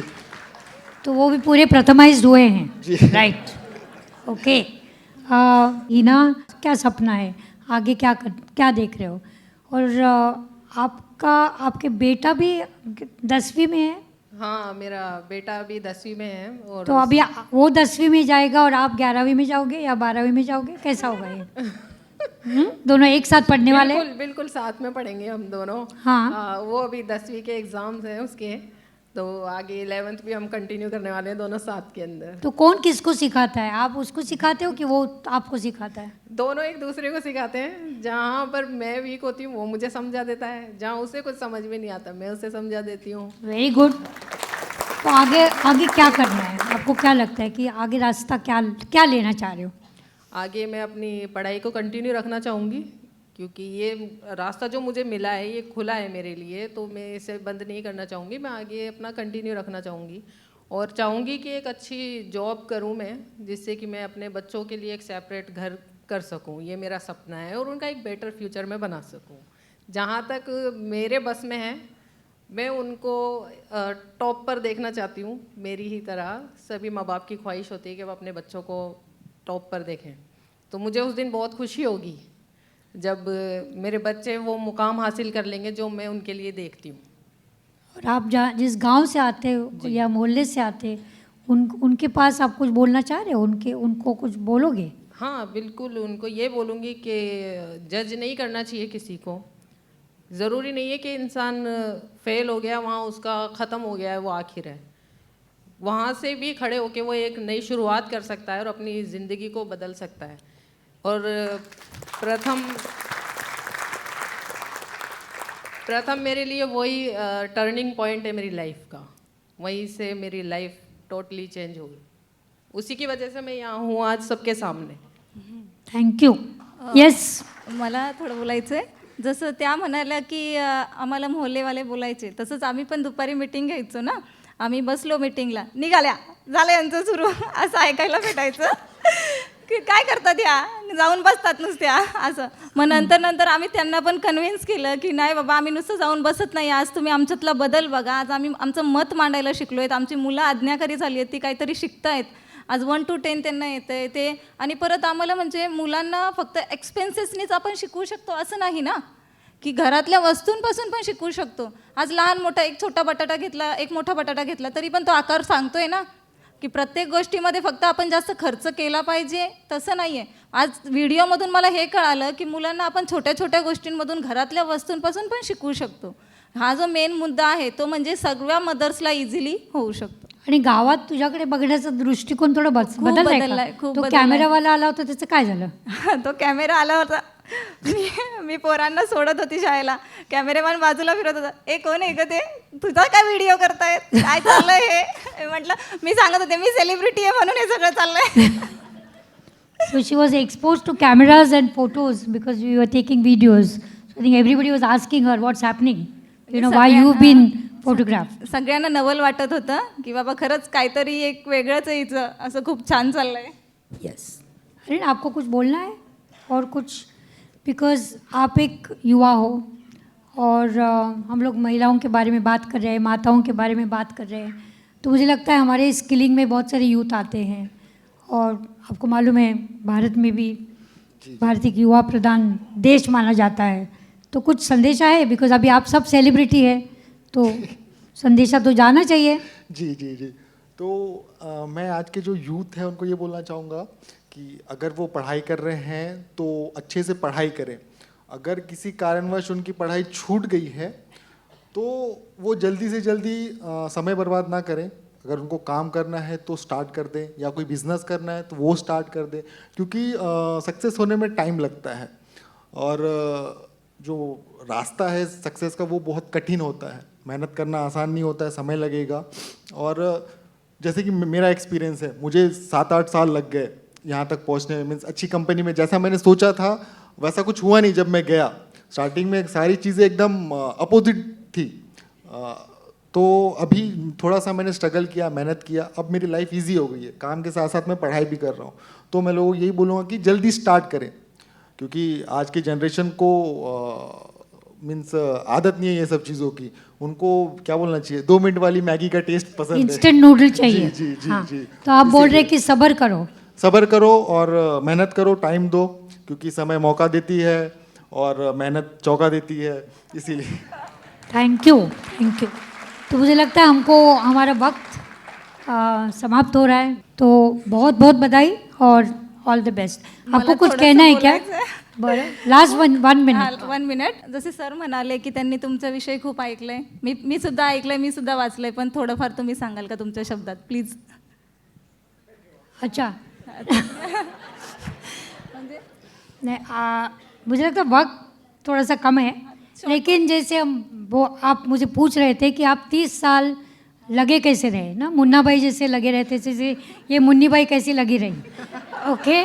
तो बेसिकली मुझे ऐसा लग रहा है, जो मैं बोल रहे थे कि पहले ज़माने से कॉलेज में थी, निर्मला निकेतन, बाकी सब जो मेरी सफ़र रही है, तो उसमें हमने एक हमेशा सोचा कि बच्चे हैं और बच्चों को शिक्षा मिलनी चाहिए, बच्चों को एक अपॉर्चुनिटी देनी चाहिए ना. मेरे घर में जो बच्चा पैदा होता है और किसी और के घर में बच्चा पैदा होता है, भेजे सेम रहते ना, ऊपर वाला भेजा सेम देता है, बट मेरे घर में जो अपॉर्चुनिटी मिलती है वो उस लड़के को नहीं मिलती है शायद, और इसीलिए कुछ लोग हमेशा पीछे रहते. तो मुझे लगता है ये मैंने ठान ली थी कि हर बच्चे के पास पहुंचेंगे और हर बच्चा बच्ची आपके जैसे लोग सबको हम ऐसे हक देंगे कि और अपॉर्चुनिटी देंगे. और मुझे हमेशा ऐसे भी लगता है कि हम जब अपॉर्चुनिटी देते, जैसे आपको हमने संधि दी, हमने एक किवाड़ खोला और सारे दरवाजे आपके लिए खुल गए, और आप तो यू आर फ्लाइंग, तो आप यू आर रनिंग. तो मुझे लगता है ये आप ज़्यादा इसका क्रेडिट लेना चाहिए हमको. जो और दूसरा मैं बोल रही हूँ कि जब हम एक काम करते हैं और जैसे आपको लग रहा है कि हम अभी 75 मंडल के पास जाएंगे, उनको लगता है और भी जाए, तो हमको भी ऐसे लगा कि हम जब सक्सेसफुल हो रहे थे, हमको यश मिल रहा था, तो हम ऐसे लग रहा था कि और ज़्यादा करें, और ये कारवा बढ़ गया. Thank you. तो thank you so much to all of you.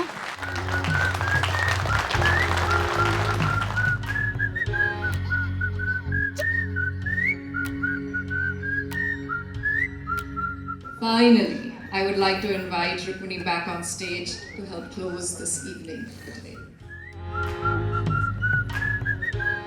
So big thanks sabhi ko, not only for the fact that you have sat here for 3 hours and I think enjoyed every part of this whole function, but I think even more that not just you, आप लोग भी हमारे साथ बहुत सालों से हैं, but बहुत सारे लोग हैं प्रथम के और प्रथम के साथी जो आज हमारे साथ इस कमरे में नहीं हैं. We have almost 5,000 people who are with us today in Pratham. And अगर हम 30 साल का देखें तो शायद वो आंकड़ा बहुत बड़ा होगा. So from our side to all of you, both जो कमरे में हैं और जो कमरे के बाहर हैं, बहुत बहुत धन्यवाद, क्योंकि आपने देखा कि ये अकेले चलने का रास्ता नहीं है. And I wish Rohini could have heard our 3 heroes and heroines here, कि हर एक के बोलने से कितना कुछ सीखने को मिलता है. Now for your patience, there is some high tea outside. And we would really like कि ये जो conversations यहाँ हुई हैं, हम लोग बाहर जाके भी इसको continue करें. बहुत बहुत शुक्रिया. And हम उम्मीद करते हैं that you will be with us, not just for the next 30 years, but for a long time. Thank you.